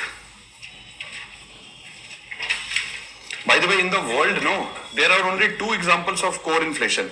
One is WPI core and one will be CPI core. That's it. There are just two examples. But Indian government is very unique. Why? Because this year they have proposed in the budget there should be another core inflation. Now India is saying that no, I believe there should be something else. I'll show you that core inflation which India has proposed. And the entire world is saying, what, wait, India, what are you saying? India says, we need to find a new type of core inflation. Why? Because in that new type of core inflation, India becomes very safe country because India shows through that new core inflation that we are very stable. So I'll teach you that when I teach you the CPI. Then I'll tell you what India has proposed. It will hardly take 5 minutes, but the result is very powerful, very powerful. And India is trying to gain something out of it because when you break down core into some other components, which I'll show you in the class, in those components, India is doing really well. In one of the components, when you break core into components, in one of the components, India is not doing well. Entire blame India is putting on Western countries. That in this component, I'm not doing well because of you. You know, 5I. Right? So, another part of core component, we are saying, because of us, our efforts, we are very stable. And because of you guys, I'm very disturbed. So this is what India is. I tell you, policy making is never economics. It's always political economy. So if you all ask me a question at that time, but sir, why is it needed? So for UPSC purpose, I'll make you write this in the class that it is India's innovation, full stop. But behind this all fact, you should know why India is doing it, because India also needs to put some kind of responsibility and onus upon those countries saying, because of you, there are some problems which is happening in the developing countries. And India has come up with an innovation that, see, that's your fault. So we'll see all those things. But pehle, this part. So did you draw this? Awesome. Now look at this picture, please. Right? You understand, no? Who are you in this picture? Yes. Good. That's you? That's you. Right? So, why you are having these problems? You eat a lot of chocolate. A lot of chocolate creates this problem. And that's your mom and dad. And they brought you in grocery store. Why? Because every month the parents would buy grocery items. And when they go to buy grocery items, the amount in their pocket is fixed. Kalito, yesterday only I was telling you that the money with the producer and the money with the consumer, that money is fixed. Our budget is fixed. So when your parents go in this market, what do they tell you? They tell you, better come with us, because if they leave you behind, they know what you will do in the house. You will destroy everything. So they tell, because volatile, you are non-core, mind you. So when non-core people are left at home, the things get smashed. So what do your parents tell you? That beta, please come with us. When we buy the grocery items, at the end we will give you one chocolate also. And what is the trick of the parents? I'll tell you. What the parents do is, they know that the price of monthly grocery items is 100 rupees. Example, it could be 10,000. So price of the grocery items that the parents buy is 100 rupees, but they take 10 rupees extra with them. Why? Because in the end, they take out the money, pay the bill, and with this 10 rupees, they give you the chocolate. That's what they do every month. Now, this month, something else happened. When they went in the market and they were buying these grocery items, and when they went in the billing counter, they realized that the bill is 110 rupees. It's not 100, it's 110. And are you feeling it? Yeah, he felt it. He said, where is my chocolate? So 110 is the bill amount. Now parents are hurt. Parents are saying, what do we do now? Because every parent would like to give all the kind of facilities and at least these basic facilities to the children. Parents are very emotional. So now the parents are very embarrassed what to do, what to say, because child does not understand inflation. Why is a child supposed to understand all this? You will of course understand when you are preparing for UPSC. Before that, why? So now the parents are saying what to do, what to do. So parents play a game with us because they are our parents. They know what we will do. So parents took us to this section of the grocery store. And they said, beta, select your chocolate. Like, this is a very special section. So what do you see here? Disinfected. It is infected. I mean, you see only Harpic. Right? So what did your parents do? Parents brought you in the sanitary section where there is only Harpic, soap, all these things. So parents tell you, better select your chocolate. Of course there is no chocolate here. So when you tell your parents, but there is no chocolate. So parents tell you, that's what. This month, no, there is no chocolate in the store. You are very innocent kid. You said, yeah, there is no chocolate. Like, I say, hey, one day parents will tell you, beta, you have these two options. Say yes. You will tell them why. Parents will tell you, best option. The moment you say yes, you are gone. I'm telling you this. Be careful. I'm not telling my experience. I'm just saying normally it happens. Parents will always give you options and tell you this is the only option available. If you trust them, problem, verify. So here, the child said, there is no chocolate. Parents said, no, there is no chocolate. Why did the parents do that? Because parents said, if we tell no to the child, there will be a heartbreak. Because the child has expectations. So parents made you believe there is no chocolate. But parents are very upset because their child is deprived of chocolate. They are going to take this frustration out somewhere. Elections are coming. What will they do? They will vote out the government in power and say, you destroyed my child's heart, I'm going to destroy you. Did this happen elsewhere? Did this happen to some state of India where people reacted? Yeah, it happened. Where? Delhi. It happened in Delhi. I'll tell you the Delhi example. There was one very popular, we will not name, So there was one very popular chief minister in Delhi, under whose guidance metro, train, everything came. Very, very popular chief minister. People used to be very, great fans of the chief minister. Now what happened is, just before election time, something happened in Delhi and the price of onion became 300 rupees a kg. Harshita, you remember 300 rupees a kg? Ask your parents today, they'll tell you the story. So 300 rupees was the price of the onion at that time. Parents said, Acha, you made us cry. Because when you chop the onions, what happens? Tears. So then the parents said, you made us cry because of onion price. We will show you what is the meaning of onion. Elections after 1 month, finished. Voted out of power. And that chief minister was already celebrating in the residence that I have to win the election. I have done good work. I have given roads. I have given highways. I have given community center, all these things. Chief minister was voted out of power. Entire international media was there in front of the house thinking that we will celebrate. Now they are asking the question, what has just happened? Chief minister had no idea. And then people tell, you made us cry. People have memories, especially when it hurts your pocket and heart. Those memories never fade. So here it hurt the pocket and it hurt the heart. Why? Because the child was affected. Wait, who said all these things? Whose words am I repeating in different way? Dr. Rajan. He said, that if you truly want to help the society and make the people feel comfortable, make sure that when people go to buy something in their daily life, there the prices are stable. And that is the logic that Dr. Rajan said, that when inflation rises in these retail stores, it hurts the society. So he said entire policy of India regarding inflation control should be based upon this inflation and not WPI. Because these parents and child, they never go to wholesale mandi every day for their needs. Once in a while they might. Every day don't know. For example, I go to wholesale mandi to buy this. I'll tell you, I'll confess honestly. To buy this pen, I go to wholesale mandi. And I buy this kind of pen, almost like 500 pen, 100 pens I buy at 100 pens. The price that I pay there is 2 rupees, 3 rupees for each pen. Maximum 5 I have paid. In the market, its price is 20 rupees. In Sadar Bazaar, 5 rupees. So when I go there, I buy in bulk, like one packet, 100 pens, 5 rupees each, and then I keep writing, because I believe in, Sadar Bazaar only. Because I'm old school. I believe less in technology, like tablets, etc. I don't use. I mostly use this or copies. So what, on and off, in a while we go there, but every day we don't go to these places. So Dr. Rajan said, when this hurts the society, you should measure this change in price or inflation and try to give relief to the people. So he changed the formula of India and he said entire targeting of inflation will happen in India using consumer price index. That was his logic. I'll make you write all this. That is why I told you this small story, because this is directly from Dr. Rajan's speech and his logic that he gave. So please give a title, Consumer Price Index. Consumer Price Index. Acha, note about, what did I show me? Inflation derived into core items called as core inflation, example WPI. Acha, note, please write, sorry. This last line, please write note that core inflation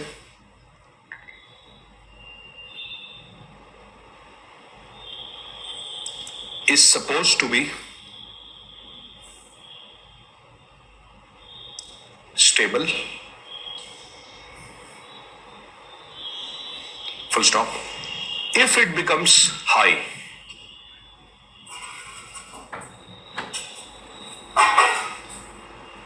the policymakers have to act very fast. The policymakers have to act very fast to control it, because it might impact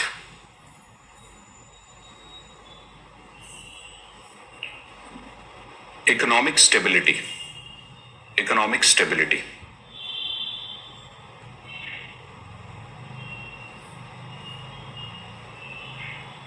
Thanks for reminding.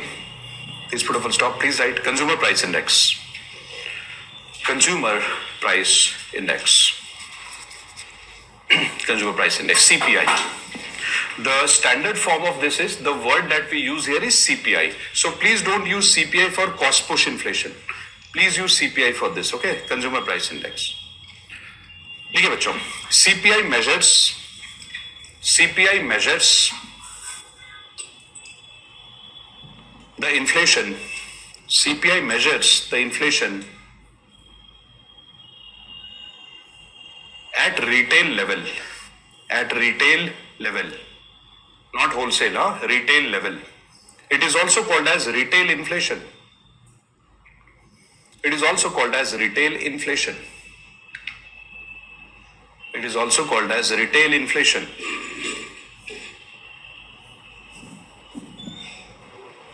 Change the paragraph, please. Now we are writing what Dr. Rajan said. Change the paragraph and please write. Retail prices impact. Retail prices impact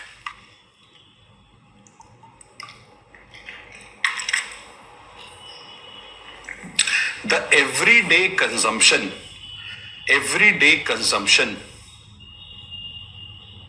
pattern of the society. Retail prices impact the everyday consumption pattern of the society. Hence, RBI has decided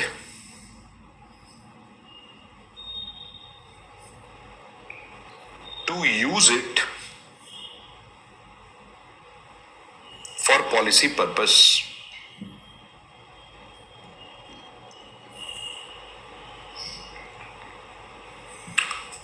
Please put a full stop, guys. Now, please give a small title. Calculation of CPI in India. Calculation of CPI in India.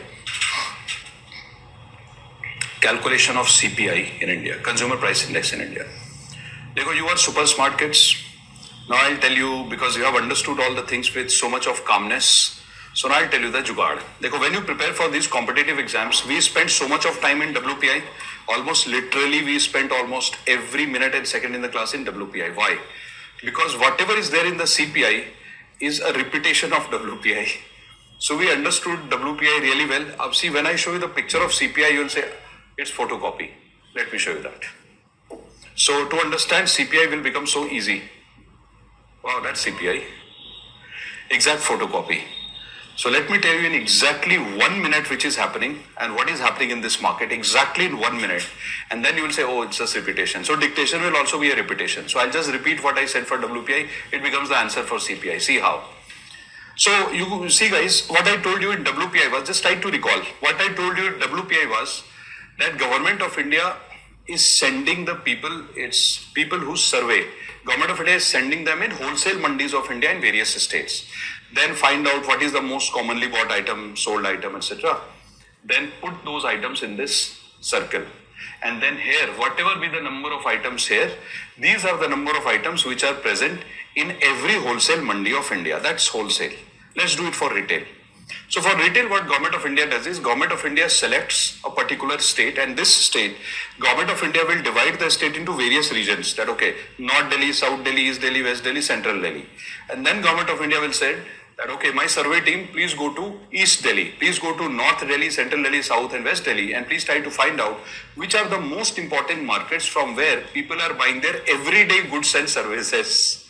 So these things are surveyed to the society. So literally people will travel. The government agencies literally travel out and they try to find out which are the items which are most commonly bought and sold in which places, these kind of places.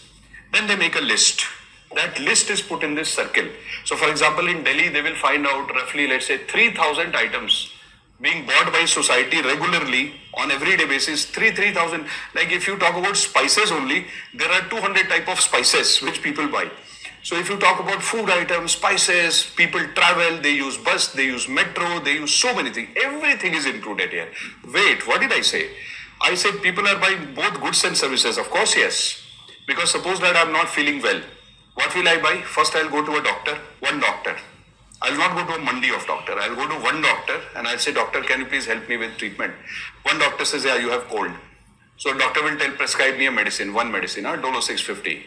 Then I'll go in the market and I'll buy one product. So medicine is a product, good, but doctor service is a service. Which means on everyday basis, we use transportation service, health service, education services, doctor services, entertainment services for UPSC aspirants, which is zero, close to zero, entertainment zero. These are the services that we are trying to use every day, and goods to infinite. So when you go to people, you don't ask them about goods. In everyday life, services are also included. So before Dr. Rajan came to India, what was India saying? India was ignoring services and saying, no, only goods are important. Because in wholesale mandi, only goods are measured. So if transportation cost is rising, inflation will rise in India. But before Dr. Rajan, the government used to say, whosoever was the government, they used to say, that's not important. Transportation is costly, health and education is costly, who cares? Unless apples and oranges are costly, we will never say it is inflation. Wow, really? Well, you mean to say that health, education, transportation, entertainment, nothing matters. On everyday life, if I'm going to a doctor, I'm going to institutions, I'm transporting myself from one place to another, it really doesn't matter. This is bad. So India used to ignore services completely and say that, okay, for me, inflation means rise in price of goods only. That's bad.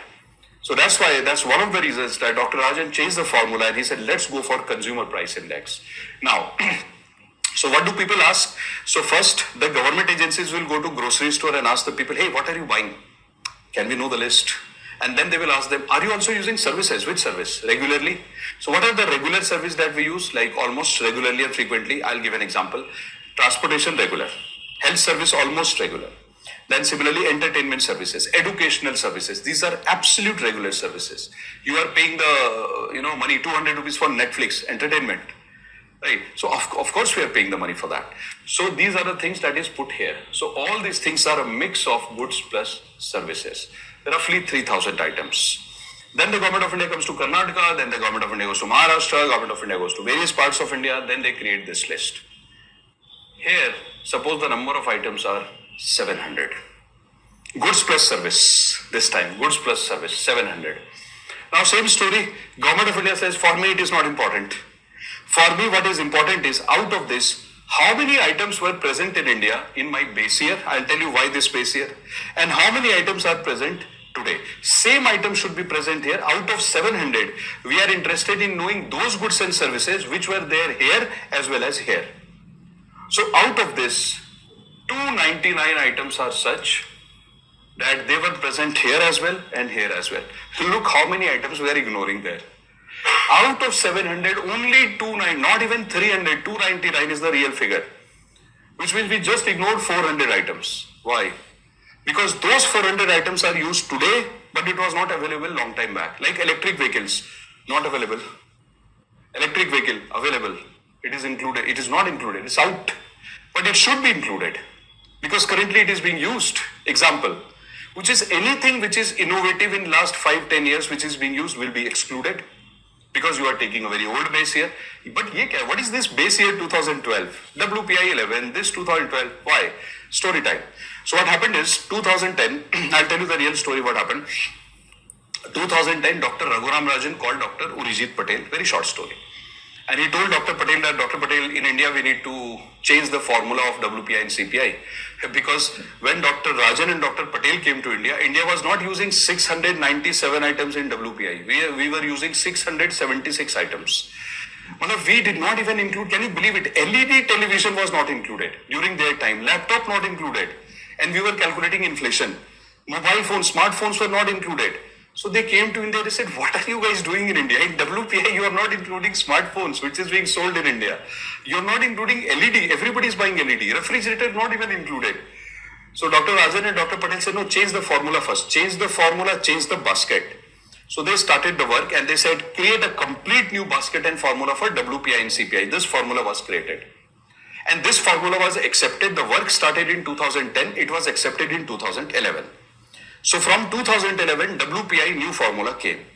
But when the Dr. Rajan saw the CPI basket, that 299 items, etc., he saw it. He said, wait, there is a problem.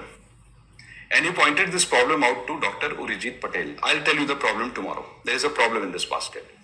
There was a problem. So Dr. Rajan looked at it and Dr. Rajan said, Dr. Patel, there is one problem. And what is the problem related to? Pan and tobacco. Because when Dr. Urijit Patel sent his team to the people in grocery store, they asked a question, what are the normal things that you consume as food?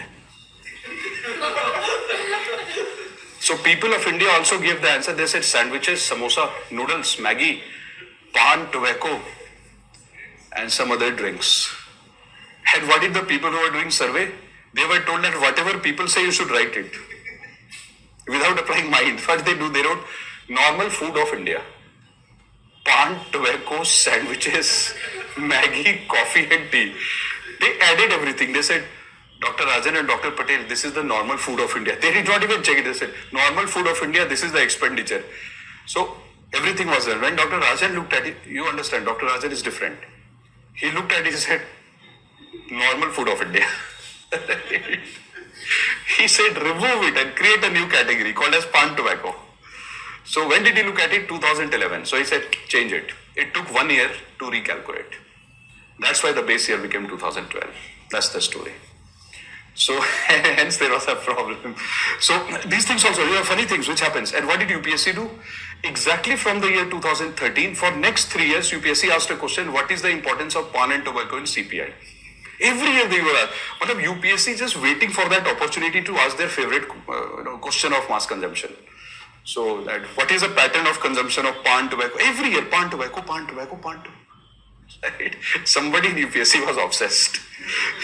Right? I'm not saying the chairman. Nothing. So this is 2012. That's your base year. Now what do? 299 items here, 299 items here. You are smart. What do? We find the price of these items in the base year 100. Here 109, use this formula. 9% is your inflation. Which inflation? Headline CPI or CPI. It's as simple as that. And then you know what is the next thing I will do.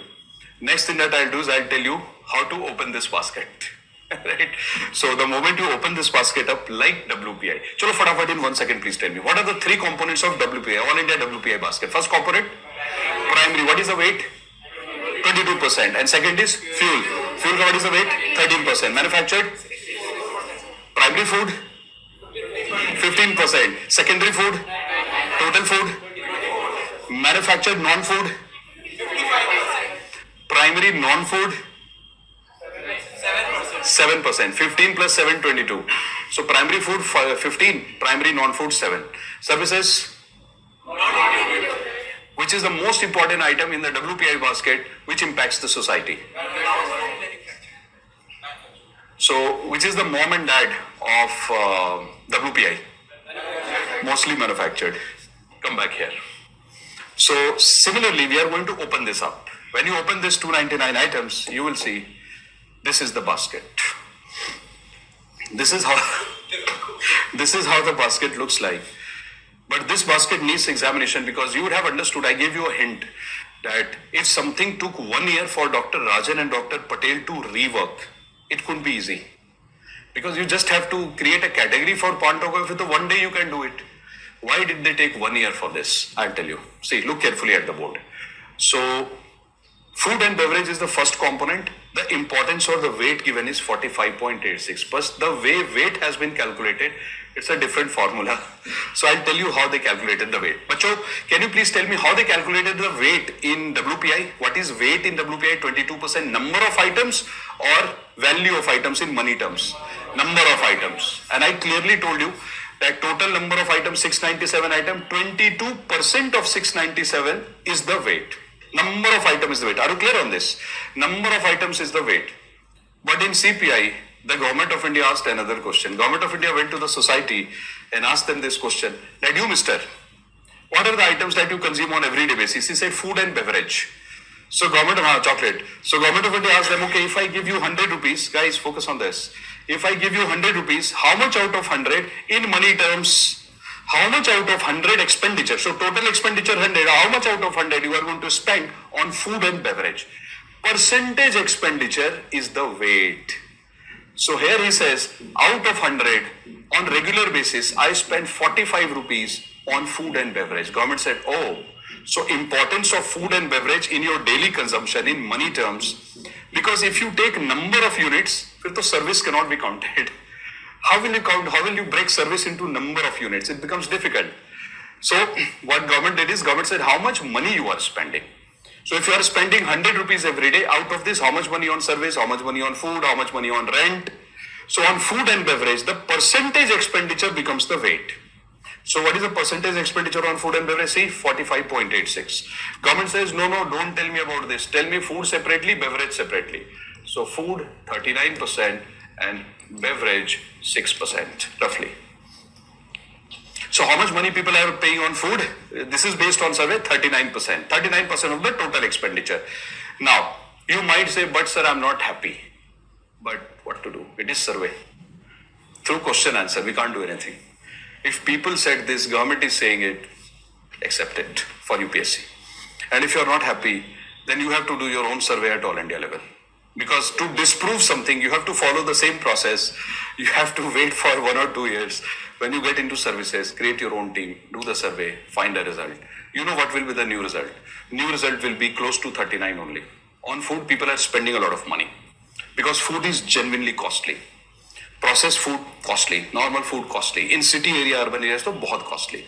So I don't think it is wrong. I think it is very close to reality. Now, pan tobacco intoxicant. Out of 100 rupees, how much money people are spending on pan tobacco? 2.38. Clothing and footwear, 6.53. If you go to a developed country like US, this will rise. Because people spend more money on this. For them, it is fashion. For us, it is daily necessity. That's the difference. Housing, 10%. Wait, what is housing? You know what question Government of India asked to people? Government of India asked to people that, hey, people in grocery stores, Government of India asked them, Acha, are you paying rent? People say, yeah, we pay rent. So Government of India asked them that if your expenditure is 100 rupees monthly expenditure, Out of this, how much money do you pay for rent? They said 10%. So government said, oh, 10% is your, because everybody in India does not own a house. Because if everybody owns a house, what is PM Awas Yojana doing then? Housing for all. New target 2 crore, 3 crore houses. Obviously everybody does not own houses, we know it. So government of India is not asking if you own a house or not, because it is for common people. So question has to be common. So government of India is asking that how much rent are you paying? So now the people are saying that we are paying 10 rupees as a rent, normal answer, and government of India put this as a weight. And see what is the word we wrote? Housing. Is housing the ideal word for this? Of course not. Because the moment you write housing, it looks as if you are owning a house. And this 10 rupees is cost of maintaining it. Right? Some repairs, some etc. But that's wrong. Either it should have been accommodation or it should have been rent.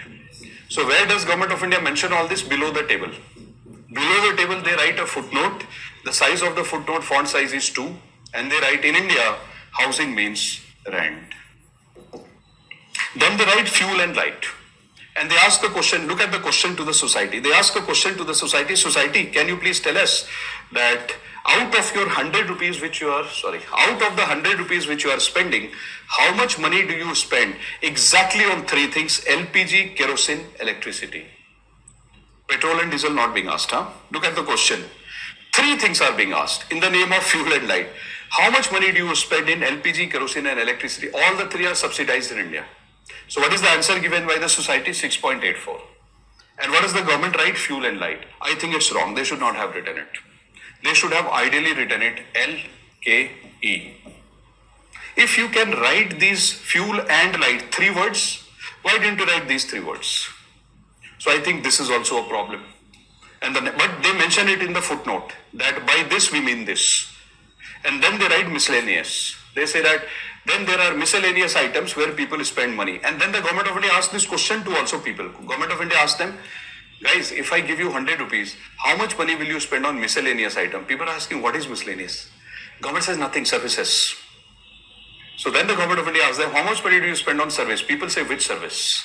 So then government of India is saying health, doctors, education, stationery and fee, entertainment, movies, Netflix, Prime, etc., transportation, then communication, mobile phone.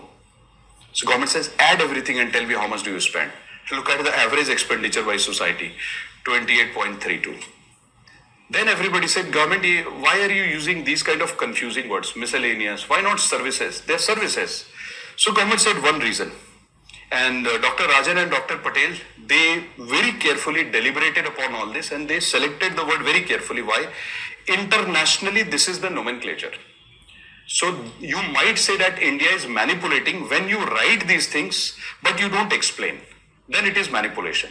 But when you write the international nomenclature and below that in a note you are writing all these things that in India it is this, then that's not manipulation because you have shared the information. But again the question arises, why miscellaneous? Why not services? For that Dr. Rajan and Patel gave a logic. They said, see, when we ask a question related to fuel, this question related to fuel and light, they said we asked LPG, kerosene and electricity because in India these are the 3 items related to energy of mass consumption.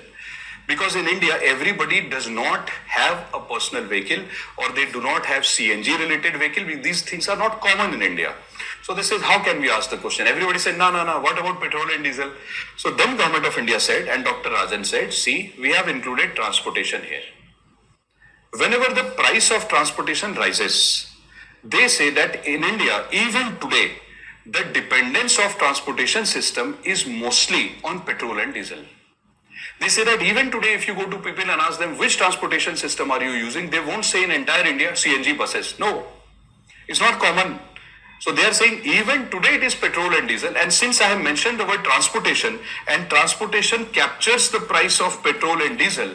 So they said, if we mention petrol and diesel separately here, that we include it here, fuel and light, LPG, kerosene, petrol and diesel. So petrol and diesel price will figure in the table twice. It is called double counting. So they are saying it will come here also, it will come here also. So then everybody said, what if India becomes CNG? Then the government of India says, then we will put petrol and diesel here and this will be called as CNG. Then it will be separated.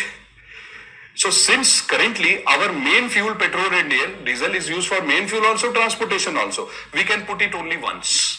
So they said since transportation cannot be removed from there, so we are putting it there. Because a major part of transport, major, not 100%, a major part of transportation price is captured through petrol and diesel. That's the logic given by Dr. Rajan, and they are saying in future we might change it, but currently we cannot. Because mind you, when did they do all this? 2012. This is 2024. It might change now. Because if you are saying transportation means petrol and diesel, so you are saying there is no electric vehicle. You are saying there is no CNG. That is what you are saying. It is not correct. Now things are changing. So you have to change this. But we are using the old formula. What has the government done? In this budget announcement made, committee has been established to change CPI of India. And this change, government is saying that in the next budget, February 1st, 2025, this entire list will change. They are saying we will change names also, that petrol and diesel might come here, and that transportation might include other things. So government is saying this needs reshuffling because so many mistakes are here. Like rent portion cannot be 10 only. Rent has increased so much. So government is saying this cannot be true. So all this requires to be changed. This is your CPI. So if I ask you one question before I leave you, dictations tomorrow for this. Because in Harbadi, I don't want to give you dictation. I want to give dictation properly to you. So just because we have done it, and tomorrow morning first we will revise this for some time and then I will give you the dictation because you have to go for other classes also. बस एक बात बता दो, tell me one thing only, tomorrow we'll do it properly. CPI headline means all the 299 items. Can you tell me what is CPI core? I told you the formula of core. बताइए, try it please. CPI core would mean CPI headline minus food and fuel. Brilliant. Minus food and fuel. But I told you a problem that this fuel is only LPG, kerosene and electricity, no petrol and diesel. Which means you have to create another formula. That is called as CPI refined core. And how do you define CPI refined core? First you will write CPI headline minus food, fuel and transportation. Correct. And what will you write here? You will put one arrow and say transportation means petrol and diesel. Brilliant. So that's one. So three formulas there. Now, which one will be more volatile out of this? Which will jump very high? Jump, jump, jump, jump. The biggest jump will be seen here because it contains petrol and diesel.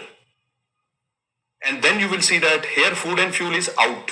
So this will have less jump. This will be most stable.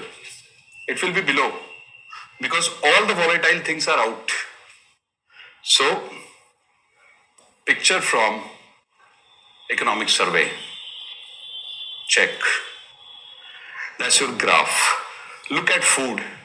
Biggest jump. That's your food. Food prices. See how food price jump, jump, jump, jump, jump. UPSC 2024 mains question. That was the mains question in UPSC. Why India faced inflation last year? Answer is food inflation. You have to draw this graph. Now second is, look at this headline inflation. This is CPI headline. 5.1%. It's nothing. Which means that why was CPI headline even 5.1%? Mainly because of food. You take food out, this will not be even 5.1. It will go down. And then you check this one. Food inflation, though we have checked. Core inflation. See, core is 3.1. Because what is core inflation? Core inflation means that from this headline, from this, what are the two things you take out? Food and fuel. Consumer food price index, which means you are only taking food. So which means that you take a basket like this and only put food here, which people are consuming, and then you find the change in the price of this basket. That is called as consumer food price index. So check this. I'm going to tell you something very subtle, but dictations tomorrow. We'll again do this. It needs revision actually. So what are we doing here? First I told you this is food. Food price is very high. Then I told you this is headline. Then I told you this is core.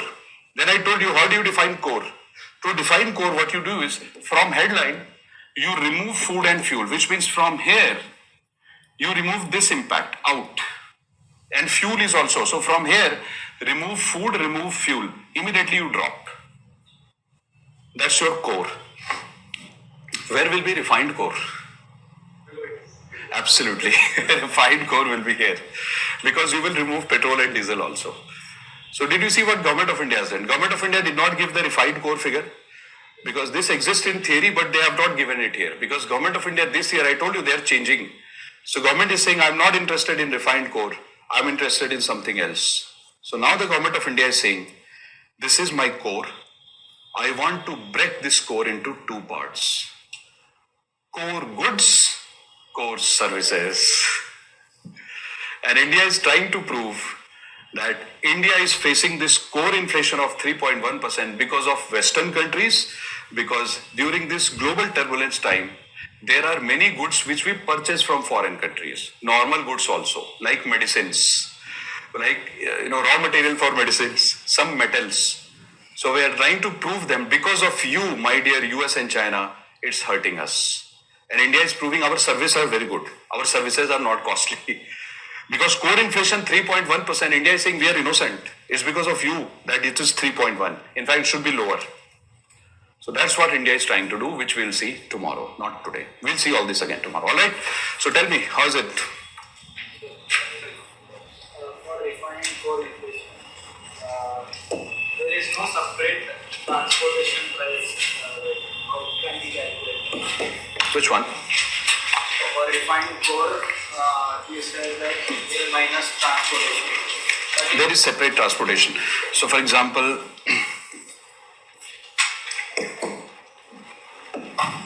you see miscellaneous, no? So miscellaneous will have subcategories. Entertainment, 1% weight. Education, 12.5% weight. Calculated. Yeah, separate. The margin for manufactured product increases even a little. It affects the mass people as they prefer. Absolutely correct, Suganya. Good interpretation. Please give it already given. What else? Tell me. All fine.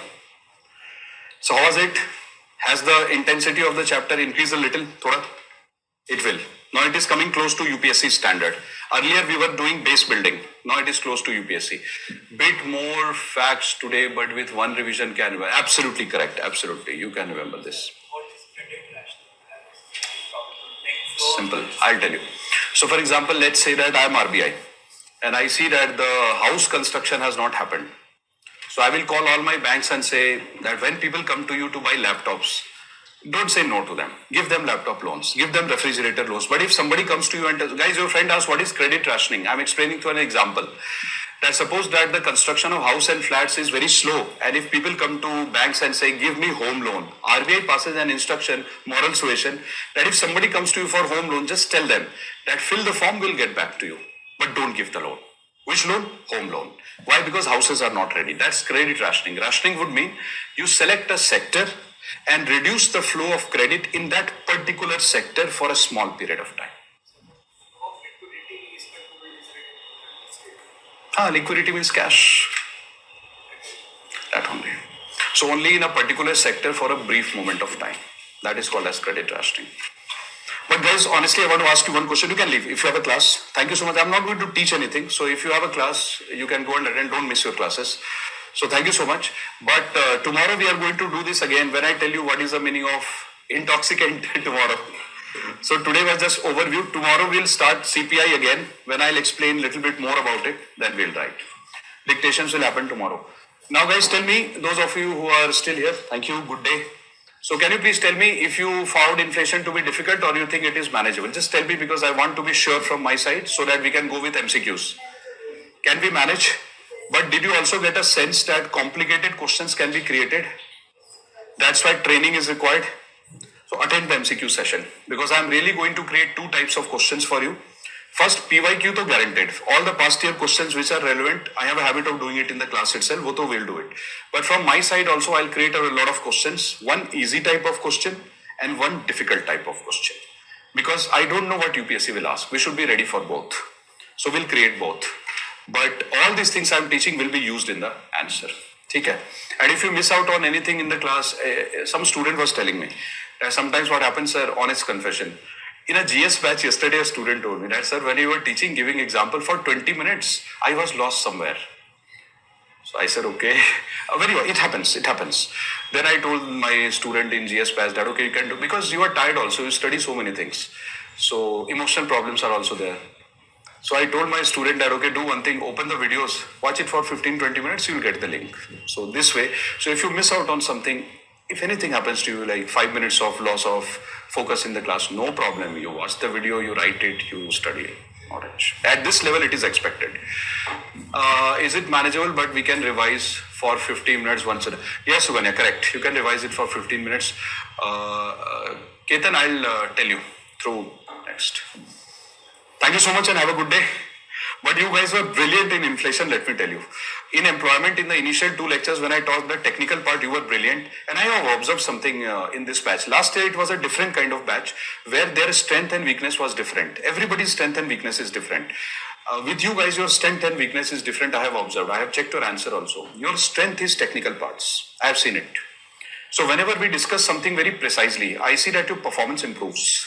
In precise things, you are doing really well. When it comes to theory, I could observe that you lack practice of writing big answers. That I saw in your answer. That you lack practice. It's not that you don't know it. But the moment I ask formula-based things or very difficult technical things, you give correct answer.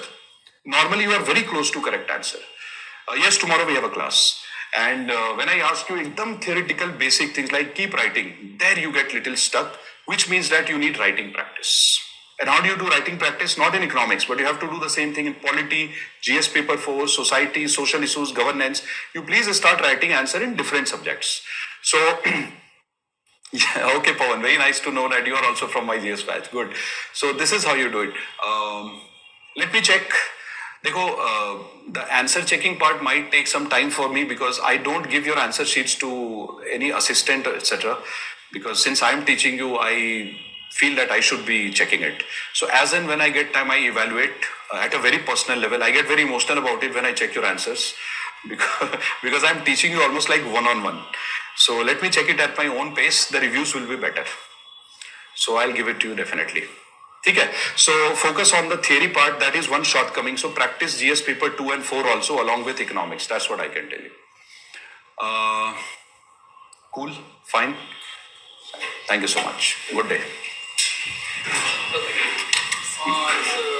See you guys tomorrow then. Same time. Bye.